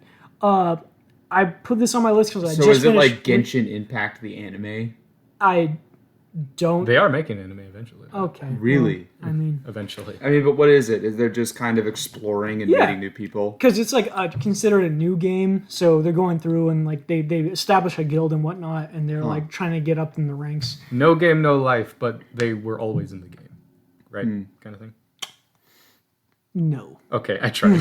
I tried. there was an They're attempt. trying to draw connections. It's difficult. Yeah, but it's pretty good. Like it's enjoyable to watch. Like she kind of just stumbles her way through bullshit, and then she gets it. Deku. Yeah, kind of, sort of, whatever. I don't know. It's good. It's only like 12 episodes. So if you want to give it a sounds about watch, go for it. Other than that, it's pretty all right. I enjoy it. Now the last one, Ranking of Kings. I just finished this yesterday. New shirt. Oh, Yeah. I know that. Yeah, this is like recent stuff. I have no idea what it is. So this is like from this last season of anime that came out. I know it got nominated for some Crunchyroll awards. Really? It didn't win any of them, but it got nominated because Attack on Titan swept and took everything. But that either way. sucks. either way. All right, so Ranking of Kings. So we have this story about this little fucker right here, Boji. Story all about how Like valid. That's actually what, pretty valid. all right. So Sounds good that's so far. Boji, Boji. and essentially he is. I was so- gonna say that. God damn it! No, that's okay. Anyway, All right, so explain it. yeah, so Ranking of Kings, you have Boji, right? And he is like a prince for this kingdom, and like there's a power establishment called the Ranking of Kings. So like every king in the world is a part of the Ranking of Kings. The higher you are on the list, The Game of Thrones. the better you are, and the person that is in the number one spot, who is the number one king in the Ranking of Kings, can go into like the throne room of the gods and pick any one item. It has nothing to do with the story thus far, but Okay. that's the thing. He is currently living in a kingdom where his ranked 7th in the world. His dad is the king that got his kingdom to rank. Why do they rank kings? They rank kings by strength, population, happiness of the people, and I guess amount of land. That sounds a lot more peaceful than nowadays. Ranking of presidents. Oh god. Tier list president. Strength, agility. Trump S tier. Anyway. Yeah. So essentially, the thing is Boji, he's the first prince of this nation. He has a younger brother. And his younger brother is kind of just better at him than everything. Right. This gets established very early on. But he's Also, also like a normal protagonist. he's not that normal in terms. He's very small. He's literally about Yeah. the size of like a toddler compared to everyone else, like regular human people. Then why are we following him? We're following him, but we're gonna get to that. So we're following him because story's chosen. it is established very early on, like in his introduction, like people are making fun of him as he's just walking through the streets, and he is just living life. You can tell this man just has no friends. However, he does have like a very, very kind heart. However, So like Deku. I guess if you want, Kind of reminds me of that. Literally just no powers, but you got a heart. yeah, He's got a big heart. yeah. Throbbing heart. He's on steroids. No. So he's getting roasted, and they're just making fun of him to his face because not only is That you're short. they're just like you're stupid, you get no bitches, you're deaf, you're deaf. No, he's deaf. He's deaf in the okay. show. He's actually deaf. So how was he even able to hear any of this? The vibrations. No, like you're like a third person camera. Like you can see them making fun of him, but he's just walking along and he doesn't care. Or like at least it appears that he doesn't care. I see. He's going along and then one day he just You're deaf. You hear that? Wait. Yeah. They're just like everyone's making fun of him, even the adults. And these are like even the kids are just like, hey, are you stupid? And he's like, hey, don't make fun of Prince Boji. He can't hear you anyways. He's deaf, bastard. Like it's very much like everyone hates him. Why? He's deaf and he's stupid. That's why. This is so fucked up. Yeah. All right. Anyways. No maidens. No maidens. So one day he like exits the kingdom and he goes and he walks outside and he meets this shadow motherfucker, which is his name is Kage. It's like pride. What? No, sorry. Okay. All right. So Kage, he pretty much like he's like, oh hey, this guy looks pretty rich. I'm gonna try and scam him. He's like, give me all your clothes. And he's like, oh okay, because he wants to sell the clothes, and that's what he does. And Boji's like, oh, Boji never talks, by the way. He only makes guttural noises because he's deaf. Right. So like he's like, hey, bring more clothes tomorrow. Voice. And so Boji's like, okay, and leaves and comes back and he's wearing like a bunch of clothes as he's walking down the street. And people are like, what the fuck is this kid doing? And then he leaves and he comes back only in his underwear because he gives all his clothes to Kage. And Kage, he's there and he's like a little bandit fucking freak. And as he's coming back in his like short and it's like his underwear one day, he has his crown in his shorts. That's all he's wearing. He goes past like the queen, which is Queen Hilling, and she's just like, God, this kid's fucking retarded. It's like you have no right to be king. When your dad eventually passes away, it's gonna go to you. This kingdom's gonna fall apart. And like, God damn. Isn't it going to his brother though? This shit hurt. Well, no, because he's first prince. So wow. He's first in line for the throne after his father dies. What if I feel like you're describing all of this, and I feel like it's one of those cases where this is all just the first episode. It is the first episode. Yeah, I felt that. All right. Is it literally? Is it gonna get? Does it get any better? Does this go up? I feel like there's only down. Yeah, it's only down so far. I really love like the introduction to this. Yeah, you don't need to explain the whole show. Fine, all right. But like, why is this on your list? Why is it? It's on my list because his development that goes from 0 to hero is amazing. Oh, okay. So he actually becomes like a hero by the end of it? Kind of. He actually gets like does he grow taller? No. Does he undeaf? No, that doesn't happen either. Does he get a hearing aid? No, this doesn't happen. You eventually discover that like he knows how to read lips. He learned how to read lips. He's like insanely weak. Like he has the best sword person in the country, or like in his country at least, teaching him swordsmanship. He is not progressing at all. And then also his father is a giant. His mother was also a giant, but he's like as short as a toddler that is a human. And they're like, what the fuck is this? Like you have this mystery going on. His brother hates him for some fucking reason. He sees him as a threat to the throne apparently. His brother also has this magic mirror that is in no way relevant to the plot whatsoever. Okay. Why is it on your list though? It's like I said before, like his journey from being like shit on to being the one shitting on people is amazing. Oh, okay. Yeah, I could definitely. You have a lot of. I'll definitely watch it. Is it on? It's on Crunchyroll. Okay. Yeah. You have a lot of hero's journey type shows on here, which it makes sense. I like it because and then except Death Note. Well, that's kind of like a reverse hero's like an journey. Anti-hero. Not even an anti. It's just a villain. It's just a villain's journey. In terms of anime, that like Death Note is like the Breaking Bad of anime. Very much. I do gotta say, the second OP for this show, very good, slapped. And also the second to last episode, the animation where he like fights.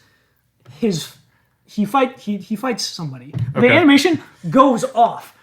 It's very good. I'll definitely watch it. That sounds fun. For sure. Yeah, that sounds interesting. The tree one, I can't remember his name. Bofuri. It's not really my taste, in my opinion. It's kind of my taste, so maybe. When you mentioned deaf, it reminded me of a silent voice, and that one is S Pain. tier. That's Pain. That's S. Pain, but amazing. I wanted to add that to the thing, but this is No only more. This is just So, well, now it's your turn. Now it's my turn. Last but yeah. All right. Oh. I mean, probably half the shows that we already talked about are already on your list. I mean, yeah, I have a fair few to say. All right. This is Dragon Ball. This is. Yes, the second one though. All right, going from left to right, we got Fullmetal Alchemist Brotherhood, we got Shimoneta, we got Date Alive, we got My Hero Academia, we got Dragon Ball, we got Fate Zero, we got Clannad, we got Cowboy Bebop, and we got Chivalry of the Failed Knights. Now, I think. Well, first of all, I think I'll cover. I definitely did hear about the bottom right one. I told you about that. Yeah, I'm still in the middle of watching. Yeah, we'll get to that. But I guess we'll start with My Heroes again, since we've all got that. My Hero for me, it kind of relates back to Dragon Ball Z because again, like I grew up, Dragon Ball Z was my first anime. My brother introduced it to me at the ripe age of 5 years old, and I've been a huge fan of it ever since. So I guess I'll just cover both of them right now. But like My Hero Academia, like jumping forward, it was, I guess. Like it harkened back to like old Dragon Ball Z days for me, like just the hype, the fighting, just everything, like just following this hero, and just everything. The characters in it definitely is what keeps me intrigued in it. Just every single like this, it's a huge cast of characters, like so many, but each one has like some of the most interesting stories and everything. My favorite though is Endeavor's. Just like obviously you could say like blah blah blah, like child abuse, blah blah blah. Shut up. Endeavor has one of the best redemption stories so far that I've seen in media. That I can kind of agree with. Well, just like it doesn't feel forced. Like it doesn't feel like just on like because at the very start of the show, like he's very much still this dick. Just wants his son to just be this powerful badass no matter what. Jojo! Exactly. Jojo! And he'll do whatever horrible means he needs to get it. But slowly as we go on, he begins to understand that maybe strength isn't everything. And through just like many more events and Endeavor being forced to sort of step up and be a better hero, he learns that he doesn't just have to be a better hero, he needs to be a better father, which is what he slowly does become. Yeah, that's pretty great. I like that a lot. And just one of my favorite scenes from this most recent season is him talking to his son, being like, I don't want forgiveness, I want to atone. It's like, that just hits so well. Yeah. And also just because like his fight with the Nomu was one of my favorite fights ever. That was the Hayanom was literally... This man turned into a fucking fidget spinner. It was amazing. Yeah, that was fucking... Oh man, my boy turned into a SpaceX rocket. Just Endeavor just taking on the mantle and just being like, you know what? I hate this motto, but plus ultra bitches. Like that just was so hype. And that was the scene that was just like, oh, you're going to end the season like that? Well, here comes the manga reading.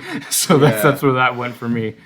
But just My Hero, I mean, pretty much we've talked a lot about it already. But for me, it's on here just because I've consumed every facet of this show in manga, in OVA, movie, every episode. I've watched everything. It's like, yeah, not everything's the best, but like it's fucking great. Like you and me, brother, like we went and saw the third movie in theaters.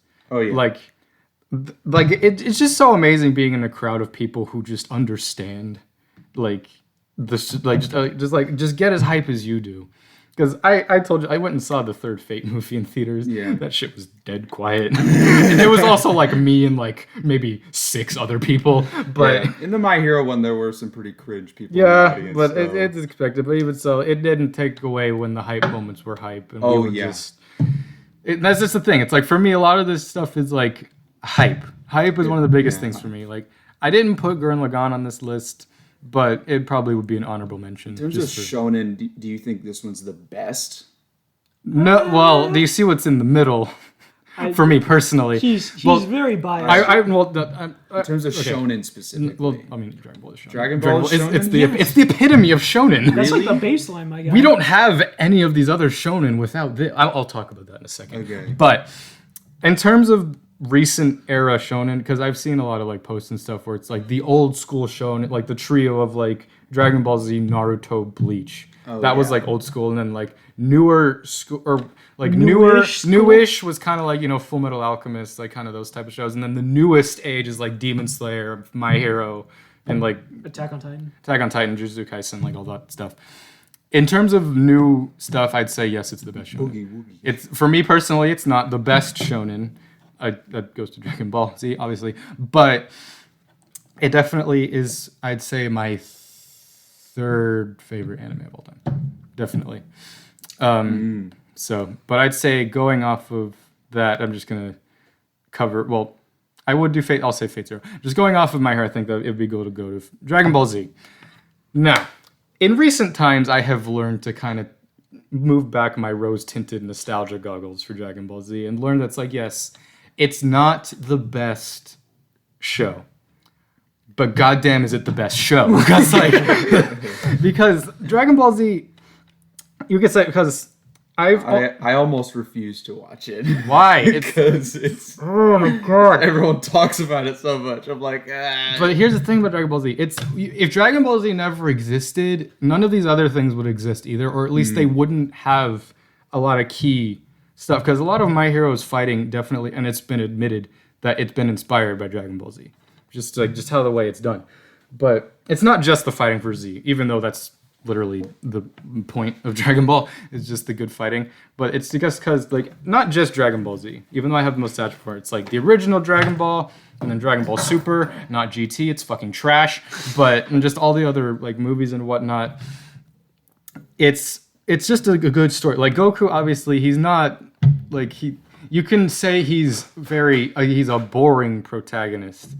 I mean, no, because like it's not that he's a boring protagonist. It's just that he doesn't fit tropes. Like he doesn't fit. Like all Goku cares about is just eating and fighting. Yeah. That's it. Doesn't Vegeta take like the ass end of everything? No, but that's the thing. Goku, like Vegeta, is my favorite anime character. Period. But he gets his ass beat constantly because it's the thing where it's like Vegeta will do all the fighting first.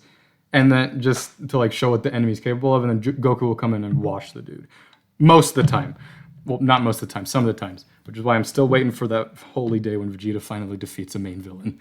But it's one of those things where it's like Vegeta's my main character, but goddamn, I love watching Goku just do anything, like hype wise. And also just going back to English dubs. It's the pinnacle. Like Dragon Ball Z's English dub. Like there are parts of it that are kind of dated and cringe, but the big chunks of it, like a lot of the later arcs, have some of the best English voice acting ever. And it's one of those things where it's like you can't watch Dragon Ball any other way, just because obviously the big thing is the screaming, the yelling. Like it's rip those voice actors who have to do that every single day, but. For me, I put it specifically in the middle just because it's like I wouldn't be into anime without Dragon Ball Z. Like that's where it all started for me. And just like being able to watch cartoons and understand that this is like an acceptable and honestly my favorite form of media is like cartoons and anime and whatnot. But just I'll always get emotional watching Dragon Ball. And it's just, it's my favorite. It's my favorite. Any input or counter arguments? I haven't watched it. No, I know you don't have to, but like. Yeah. I mean, it's your opinion. Yeah. I can't really say like. I mean, you got your start with Dragon Ball Z. I got my start with Toradora. Which one did you get your start with? It was either Death Note or what did I say? What was on my list? It was either Death Note or One Punch Man. Right. So. Yeah, I mean, for me, I definitely started at a lot younger age. For that, and I don't like that's part of like the nostalgia and all that, but it's just the music. Like there's so many music scores from Dragon Ball Z that I listen to constantly. But yeah, that's pretty much Z. Enough on Z. Going from Z, I think a good place to go would be Fullmetal Alchemist. You've seen Fullmetal Alchemist, brother? I know you haven't. I still haven't watched it yet. Fullmetal Alchemist Brotherhood. It wasn't originally there, but just recently it's. Because I know it's easy to say, because literally like the number, like if you take a survey of like anime fans, I'd say like 80 to 90% of them will probably say Fullmetal Alchemist Brotherhood is in at least their top 3, just because it's one of those things where I was so hesitant to watch it because of that fact. Just like it's been so hyped to hell. It's like it's one of those cases where everyone talks about it, even though like thankfully I knew nothing. Like I knew no spoilers. The most I knew was the name Edward Elric and Roy Mustang. That's all I knew about it. I didn't know who they were, but then I started watching it and I was like, okay, I get it. I get it. I get it. And then I got to the end and it's honestly some of the best shonen period. Like it's up there.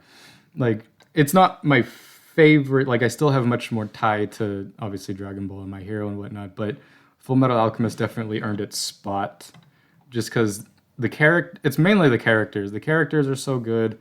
The music, the action, and just like it's one of those shows where you understand both sides of understand to a point where it's like you like watching the villains more. It's like you don't root for them necessarily, but you get enjoyment out in watching them. They're very charismatic. Everyone likes a good villain. Yeah, but it's not just one villain. Because honestly, I think the main villain isn't all that good. It's mainly the lackeys of like the other servants of the main villain I like much more.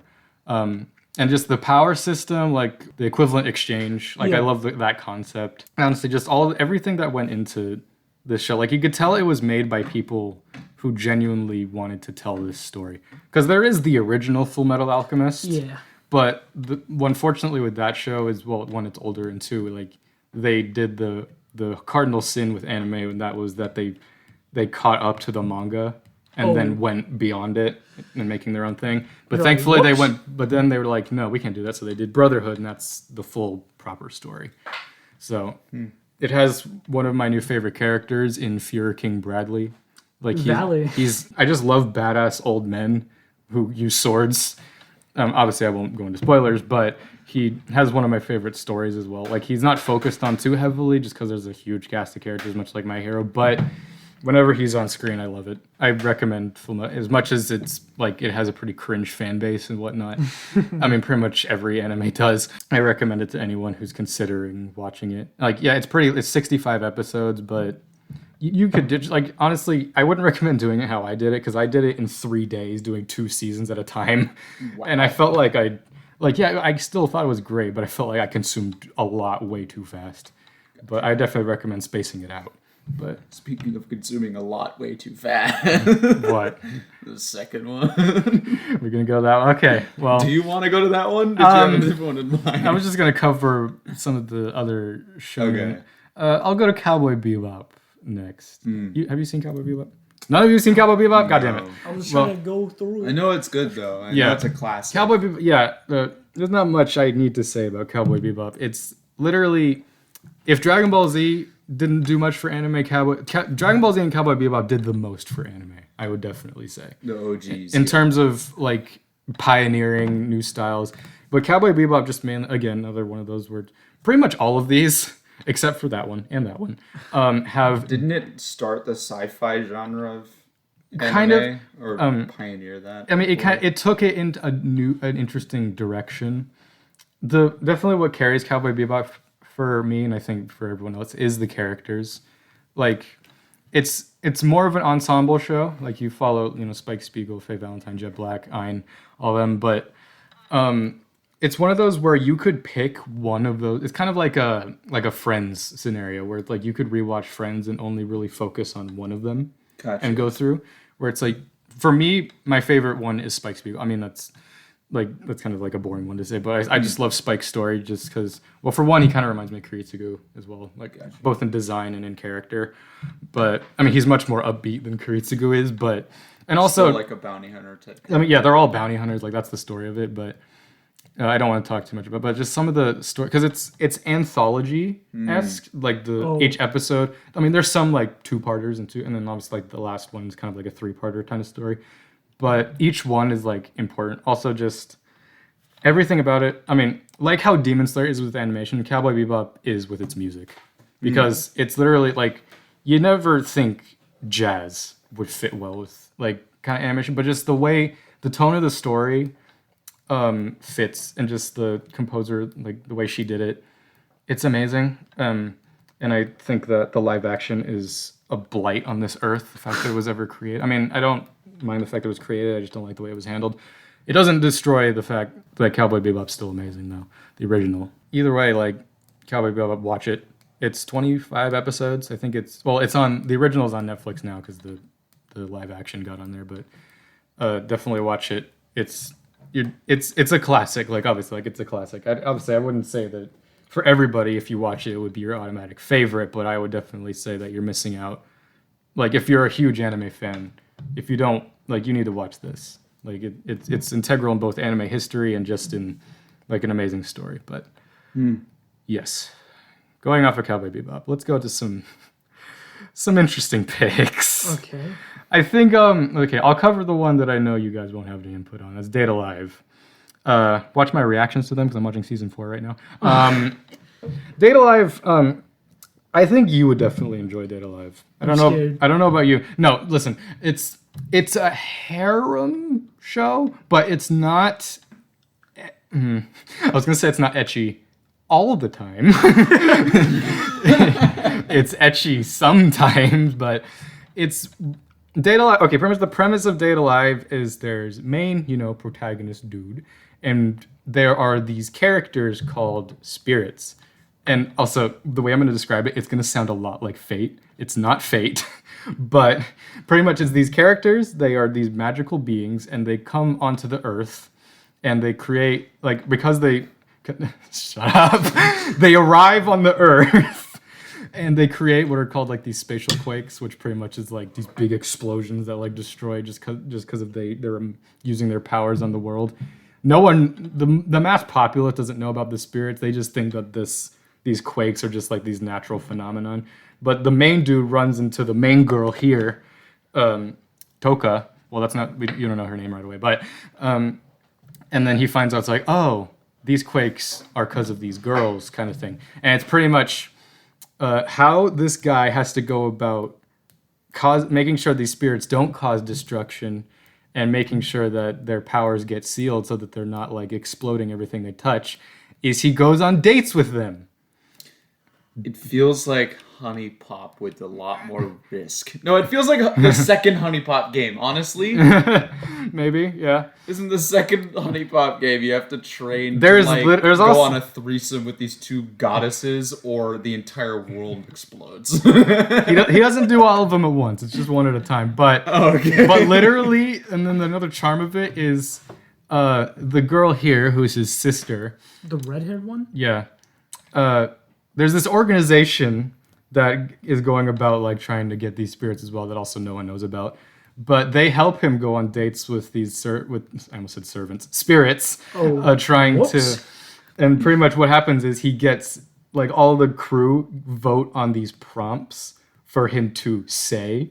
Oh. So and then it comes up as like this bubble chart, just like option A, B, or C. Pretty much like, how should I introduce myself? It'd be like option A, hi. My name is... So it's literally a freaking, like, what is Choose your own adventure? No, like, what are those games called? The dating sim Yeah, game. it's like a dating sim game as an anime. Yeah, pretty much. And, like, it'll be like, option A, hi, my name is Shido. And then it'd be like, option B, yo, what up, playa? My name's Shido. And then it'll be option 3, drop your pants. And then, like, it's just like, and it'll always be... Literally, it's like Honey Pop, bro. That's hilarious. Yeah, but literally the crew will always vote for the most raunchiest option. And he always says it, and then it just ends badly. That is so funny. I really want to watch it now. Yeah, it's pretty.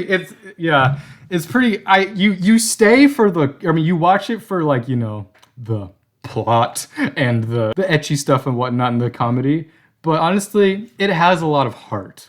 I'll definitely say, despite like having a lot of these kind of funny tropes. And really? It does. I'm being serious. It's my favorite harem. I'll definitely say that much. Just mainly because it doesn't feel like a ecchi harem, because it's not too much. It's wholesome most of the time. There's always a heart behind the boobies. there is. Yeah, it has a lot of heart. It's not like there's action in it. It's not the best action, but it's just mainly for me. This was one of the first anime I watched because I kind of just went down, a high school spiral of watching a lot of romance and questionable shows. Pain, which pretty much is where all of these 3 came from, was that time. But this was one of the ones that have stuck with me. Also just mainly because the season, I've said this a lot, but the season 1 OP is my favorite OP. Not because of the visuals, The music is a fucking bop What because does OP mean? opening music. It's just the music because I just love when church bells are used well in music. Yeah, I also recommend watching in English, just because much like High School DxD and like My First Girlfriend's a Gal. I mean, you can watch it both ways because I'm watching season 4 right now in Japanese, but just because there's no dub yet. But I mean, it still works, but I think it's much more funny just because it's still Josh Grell, the guy who voices. What a guy! That guy he voices the main guy in that. So all the girls as well. Like they do a good job at bringing like all of these characters to life, kind of thing. I just appreciate it a lot. Huh. There's 3 seasons. Again, the 4th one's out right now. They're each 12 episodes. It's pretty good. I would love for you to watch it because I have no one to talk to it about. I have no. Sure, watch it. But yeah, if it's up there, it'll always stick with me. I love it a lot. Going off of that, I think I'll talk about Shimoneta. Yeah, I love this show. Now, I'll preface this by saying Shimoneta is the second anime I've ever watched. Really? After Dragon Ball Z. Wow. Well, that's mainly because it was It's like I watched Dragon Ball Z and then I took like a break. I didn't watch a bunch of anime till like middle of high school, and my YouTube recommended me this collection of scenes of a white-haired girl doing things with what she calls her love nectar. Yeah, love nectar. And I was just like, what the fuck She made is cookies this? with it, bro. Yeah, It's that's so nasty. I saw that scene completely out of context. I was like, I gotta watch this, and I did. And I was like, you know what? I feel like I'm falling down a rabbit hole, and I did. It is so funny. She bottled that shit. Yeah. The sound it made, like when she squeezes the bottle and it falls, I'm like, it literally reminds me of that one anime where that girl had like that disorder where she would produce an ungodly amount of saliva. Yes, yeah, I know what you're talking about. The animation of it and everything reminded me very much of that. Have you ever seen that? It's called What? Mysterious. I've never watched it, but I did hear a review of it, and it's called Mysterious Girlfriend X. It's about this girl. Well, it's about this guy who meets this girl who drools. She Okay. drooled on her desk and then left. And for whatever God knows reason, Don't say it. the guy went up to it Okay. and decided to taste it. God damn it! And he's And like, this isn't like a couple like dribbles. No, it's like she filled her mouth with water and then. yeah, and he was like, ooh, it's sweet. And then events happen and they end up in a relationship. And what is binding them together? And the fact is like, yo, can I have my daily dose of your saliva, girl? And she's like, yes. And then just puts her finger in his mouth. Like, It is so. I don't know gross. how I finished it. It was during that time when I watched all of this stuff. But I'm sorry. What the fuck is this called? I just want to make sure I want to make sure this exists because I don't believe you. It's called Mysterious Girlfriend X. It's just exactly how it's titled. Man, it's bad, but but the way that her love neck. Yeah, is it's that animated and that stuff, kind of. and I think the sound stuff. design as well is very similar. Yeah, but yeah, that's that show. Good God. Back to I think that one's Shimoneta. funny though. I mean, Shimoneta. Yeah, no, Shimoneta is another show. Watch it dubbed because if you don't, it's very boring and not as funny because the voice what.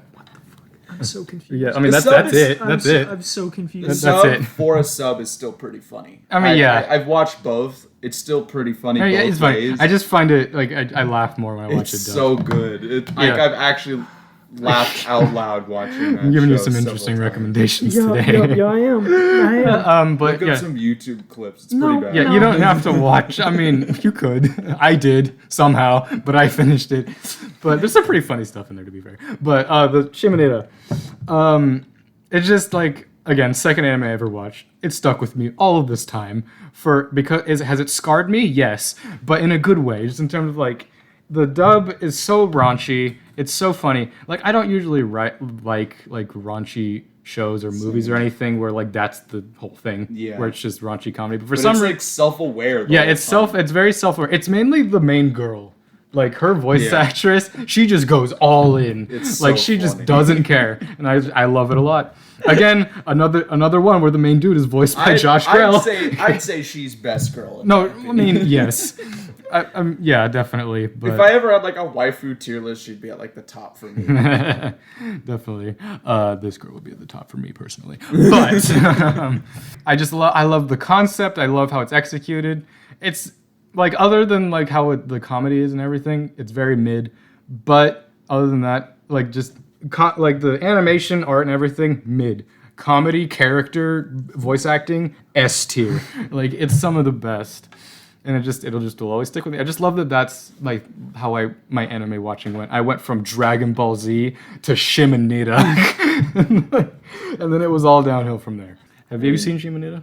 I've seen clips out of context where it's just like the two flies mating, I'm guessing, or is it the white-haired girl? Probably the I don't white-haired even girl. remember what it was, but like I'm pretty sure she has the protagonist in like an upside down like hold, and she like rips off his fly. I was like, what? No, like bites off the zipper. It's so funny. Like the sound design is beautiful. I know, it's like, yeah. Tink, and it's like, holy shit. She also has a musical theme that's straight up just Jaws. It's like dun dun dun dun dun dun, and it's like I've never been more scared of another like character for that protagonist. It's so funny. I know, it's so funny.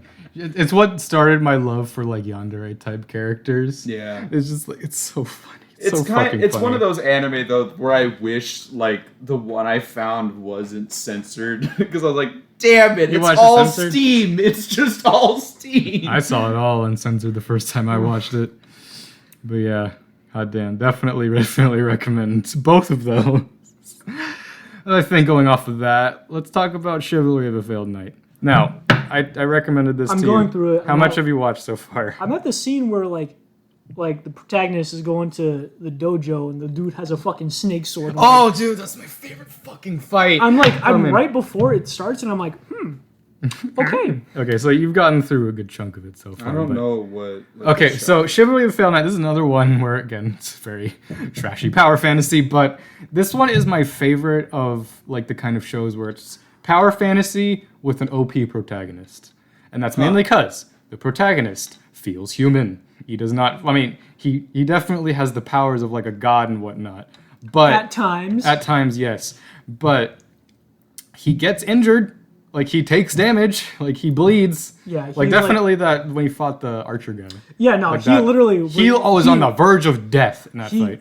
He almost, like, by the skin of his teeth, it seems like he's winning these fights. Yeah. Except for maybe the first one. Well, yeah. No, the first one, he's just like, I'm tired. I go memes. Yeah. Go bed. I've never even heard of this show. No, yeah. I don't. It doesn't surprise me. But what does it for me is, I mean, it's not that spectacular. I mean, the fights are actually surprisingly really well choreographed and really well animated. What does it for me is the music is amazing, the OPs and everything, and just also another one where it's the voice acting, not English. The English is fucking cringe, but the Japanese voice actors in this one are phenomenal. Like, especially Stella. I really like her voice actress. I feel like she has a lot of emotion in that. Valid. I don't know if I want to talk about just like the romance side of it, just because it's one of those few shows where it's not really there. No, it's there, but like it's there. It doesn't. I'll just say it. It happens immediately. Oh, okay. Like there's build. Well, not immediately. I mean, pretty soon. Like where there's not a lot of build up. Like, you know, where a normal show where like they build up, and then the last episode they maybe get together kind of thing. Gotcha. It's one that's like pretty much right off the bat. Like, they meet each other. Yeah, it's like a couple episodes. Yeah, first couple episodes, they meet each other, then they're together. Honestly, I kind of like that more. Yeah. And I mean, valid. And then I was very shocked when his sister comes over and just like, oh, hey. Oh, yeah. Whoops. It was just like, I've missed you, brother. Oh. You're just like, And then, like, you know, like, Stella is just like, what are you doing? And you're like, why are you mad at him? I know. Yeah, they weren't together at that point, to be fair, but it's still. I mean, I guess, but still. This show has it all, man. It's got tsunderes, it's got wincest, it's got some yandere at points. It's like, oof. Yeah. It's got everything. But it just made the music, like, the worst one theme that plays whenever he does anything. It's like You Say Run levels of music for me, that song. Valid. It's so good. But speaking of music, what? I don't know. You mentioned Clannad music. We'll get to Clannad in a second. But yeah, I definitely recommend it just because I'm so used to watching like power fantasy garbage where the protagonist is just Jesus incarnate and can't take damage. but this one is like it's refreshing, and it's one of the first ones again I watched. Kind of more like a glass cannon. Yeah, kind of thing. Very much a glass cannon. Very much, yeah. Like his ability is really cool too. Like I like how it is visualized and just how he does it as well. What? No, I'm trying to think of a joke. I'm not gonna be able to. It's fine. Are there like kill sized weapons in this, where a scissor blade that goes halfway across the globe? No, I mean there's some who like There's some interesting. the main weapons. girl has a pretty big like bastard sword kind of thing, but it's not crazy. Like his is like just like a normal katana type sword, but. How are they arms supposed to pick up freaking those giant swords? Well, I mean, Well, to be fair, they have Their like arms are it's like a skinnier than- visualization, right? It's not. I mean, it's not yeah. actual. Yeah, because weight. his sword isn't on him; he summons it, kind of thing. They all like summon their weapons for So battle. like, it might not actually be heavy. It might just look big. Yeah. And not have Well, any weight and behind it's it. also one of the things they go to this school where they go specifically just to fight and train and whatnot. Like there's school stuff, but who cares? Like even the show is like, who gives a fuck? You want to see us fighting, or you want to see titties? One of the two. That's true. But which it gives both. But yeah, definitely some of because pretty much this first season. I say first season. It's never gonna get a second season, but it's pretty much just a tournament arc for the full thing. Okay. So it's literally just one season. Yeah, so I mean, I say so far, but thus far. I hope there's more at some point. But It's kind of like the whole Mayo Chiki debacle. I mean, it's like I'm pissed about Mayo yeah, Chiki. it's also like Devil's a part-timer. I mean, even though that's finally getting a second season. But you two watched Mayo Chiki on the bus at like. I think so. Yeah, but Did we? I don't know. I remember watching it. Oh, I watched wait, half I of think it so. though. I didn't. With gynophobia. Yeah. I only watched that's half what of it. was. I don't think I ever finished it. I'll get back to that eventually. But There's no end to it. no, I know, but I didn't finish the whole whatever first part of it was. Yeah.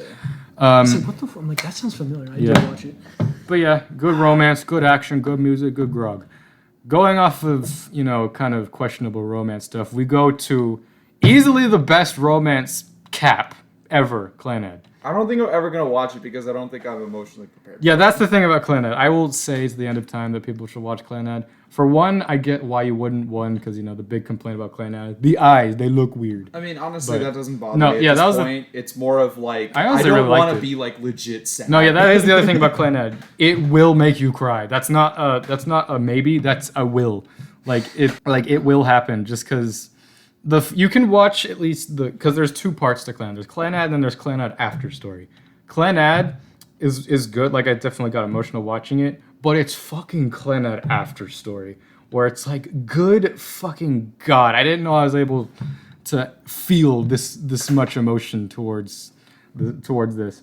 Like it's like as hype as I was for Dragon Ball Z, it's like on the other side of the coin where it's like as sad as I felt. It's like as excited as I was for Z is how sad I was for Clannad kind of thing. There's several like back-to-back episodes where it's like, okay, I cried a lot. There's a lot of tissues around. God damn it. But it's like, surely there's gonna, like the next episode's not gonna be like that, right? And then it just keeps going and going and going until you get to the end. It's like, I'm so dehydrated from all these tears. God damn, is it so good. It's so good. Like it's one of those where it's like I feel like I just have to put it in my top 10, or even like top 5, just because of how emotional it made me feel. It's very effective. I love it a lot. Now, what are my last two? That Oh, that's my last one. No, I have Fate Zero. Didn't you already talk about Fate Zero? No, you did. But Fate Zero now is easily. I've been saying like for a while now, ever since I watched Fate Zero, I've been throwing back and forth. Like Fate Zero is my favorite. No, Dragon Ball Z is my favorite. Blah blah blah. Dragon Ball Z again. It's much more a nostalgia thing. I've finally settled on. I think Fate Zero is my favorite anime of all time. Number 1, and that is because of a lot of what you've talked about.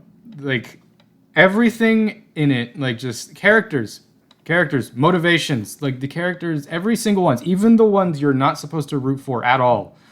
Like there's literally a character who's a child murderer, and he somehow is a very compelling character. And he does have a point there. not in the child murdering aspect, in the sense of It's just more like, of just you have some sort of sympathy for Like, his like inner toil. it's like, yeah, he's a character who feels nothing towards, like he's very much like psychopathic. Don't spoil it. I'm not spoiling anything. I'm Just saying. tell me about the character. I don't Just one character, but but going off, like, it has still, like I said, Vegeta's my favorite character. Very close second is Kiritsugu Emiya. Oh yeah. Very much like it's just one. It's like I never thought I could relate so much to someone who feels no emotion. Like, well, to a certain point, but and just every single, like, not every character again is my favorite in this. Like, there's definitely some who shine a lot brighter than others, but there's never a point where I'm like, oh, this character again. It's always just like, okay, I want to see more of characters. Kiritsugu it's not that he can't feel, he's obligated to not feel. Yeah, like he has to not feel. He's intentionally, like, made himself not be able to feel, like, so he could just do what he needs to do. But other than that, like, you know, we've memed about, like, you know, UFO, but the animation though. For Fate Zero, honestly, like, even though it's ufotable and it is a 10-year-old show, like, the animation isn't really, like, it's what caught my attention at first, but it's not why I stayed, obviously. Like, I stayed for everything else pretty much. The animation isn't what I think about with Fate Zero. 100%. It's everything else, and it's like, oh yeah, and also the animation. It doesn't ride on the back of the animation or fan service, especially. This is like the only anime I think I've ever watched that has absolutely zero fan service. Yeah. Fan service and obviously the sense of, like, ecchi stuff. Like, there's none of that. None of that at all. Unfortunately, though, I did talk about, it's like, yes, please get into Fate, but there's a lot of Fate. There's a lot of Fate. I have shown you a percentage of Fate. Yeah. I've shown you the good shit. Yeah. You don't need to experience the other shit. How would one go about watching it in chronological order? You know what you're saying. Oh my god, just hear. See, when I first got into Fate, I watched Fate Zero and I was like, the digestible, I would say, would be Fate Zero, Fate Stay Night, and then maybe the one that was made by this same company that made Fairy Tail. What was that one called? Yeah, it's Apocrypha. No, listen. Apocrypha. I've said this before. The best way, I don't care what anyone says, the best way to watch the Fate series for the anime, because everyone will always say it's just like, you shouldn't watch the anime, you should play the visual novel. It's like, I don't have 100 hours to watch porn. So, So aggressive. Not porn that takes forever to get to. The best way to watch Fate Zero is the ufotable adaptations. Watch Fate Zero, watch Unlimited Blade Works, and then watch the 3 Heavensfield movies.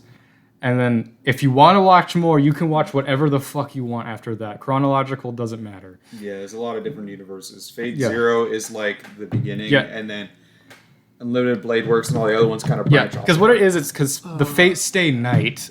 Okay. Fuck timelines. What Fate? Because Fate Stay Night is a visual novel that has 3 different endings. Oh, and they made 3 different routes, kind of thing. All right, and they made adaptations. They made adaptation for each, and then the argument is like, you should watch this route before watching Zero because spoilers and what. And the argument I have is just like, no.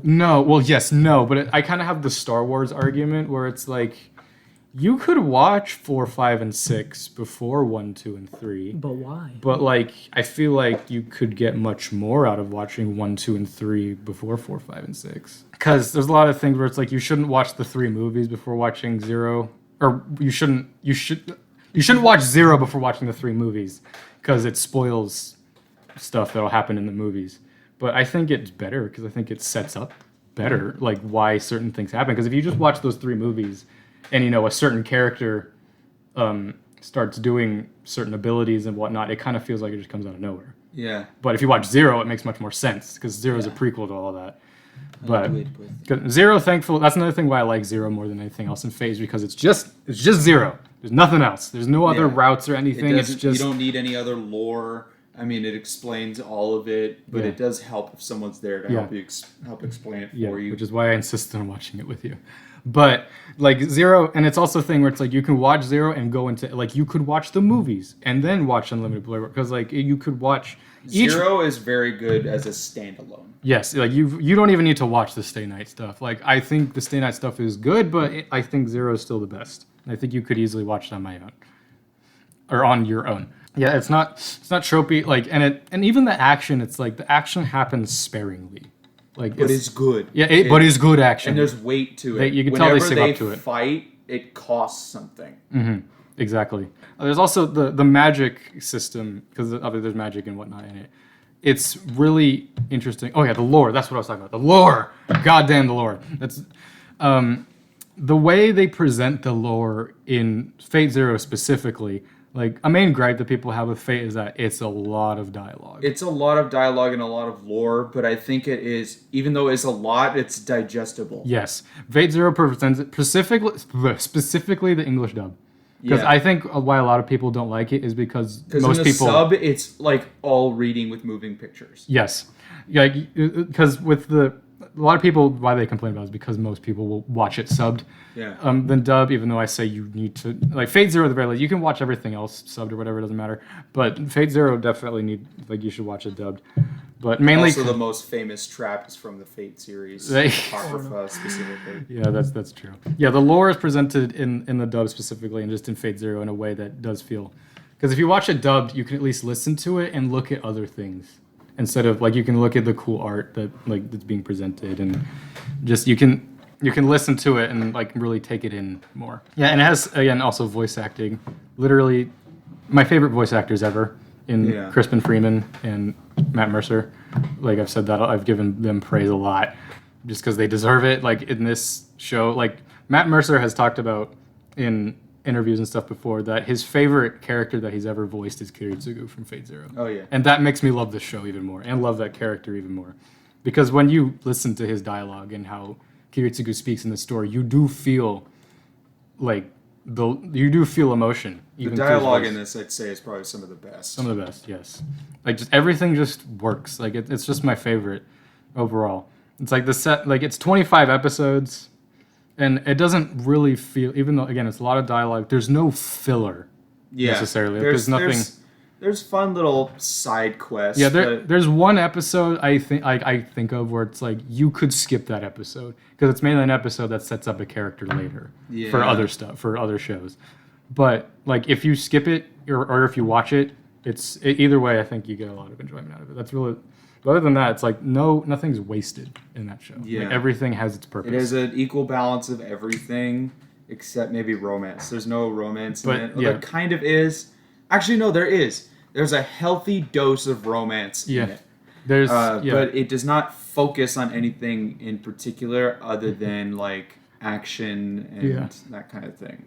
There's a healthy dose of everything except ecchi. There's none. And this show doesn't need that at all. Mm-mm.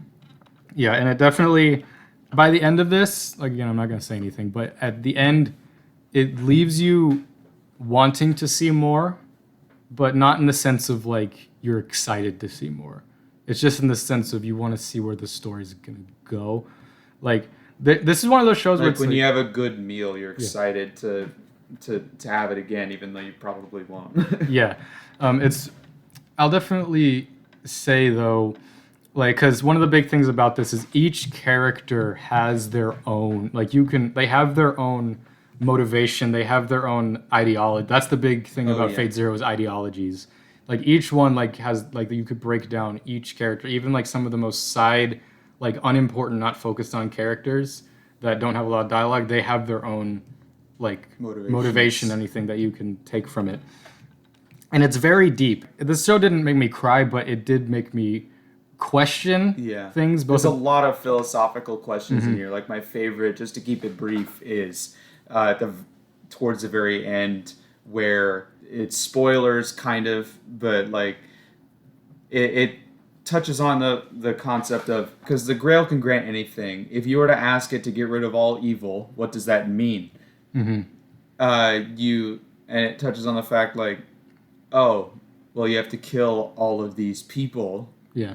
Because they're all evil. Yeah, it's a case of... And then who else is going to spawn from that evil, or what is going to be the next top evil that you need to eradicate? Yeah. Evil's always going to be there no matter the form. Yeah. And just... Yeah. For me, Fate Zero, out of all of these shows, it's one where I could easily sit down at any point and watch it again. Yeah. Like, each one of the... Like, these other ones... I kind of have to think about it. I have to be like, do I really want to watch this again? I could watch something new. But then, especially like Dragon Ball Z and My Hero, where there's a lot of it. But it mainly goes back to like fight scenes. Yeah, I mean, there's most of the stuff I'll go back to is like in some later stuff, but I will always rewatch specifically the second season of Fate Zero. But there's some earlier stuff like in season 1 with like some dialogue stuff that I really love that I'll go and watch and listen to. But yeah, I really love it. It also has one of my favorite episode 1s. Just because really it's 40 minutes long. Exactly.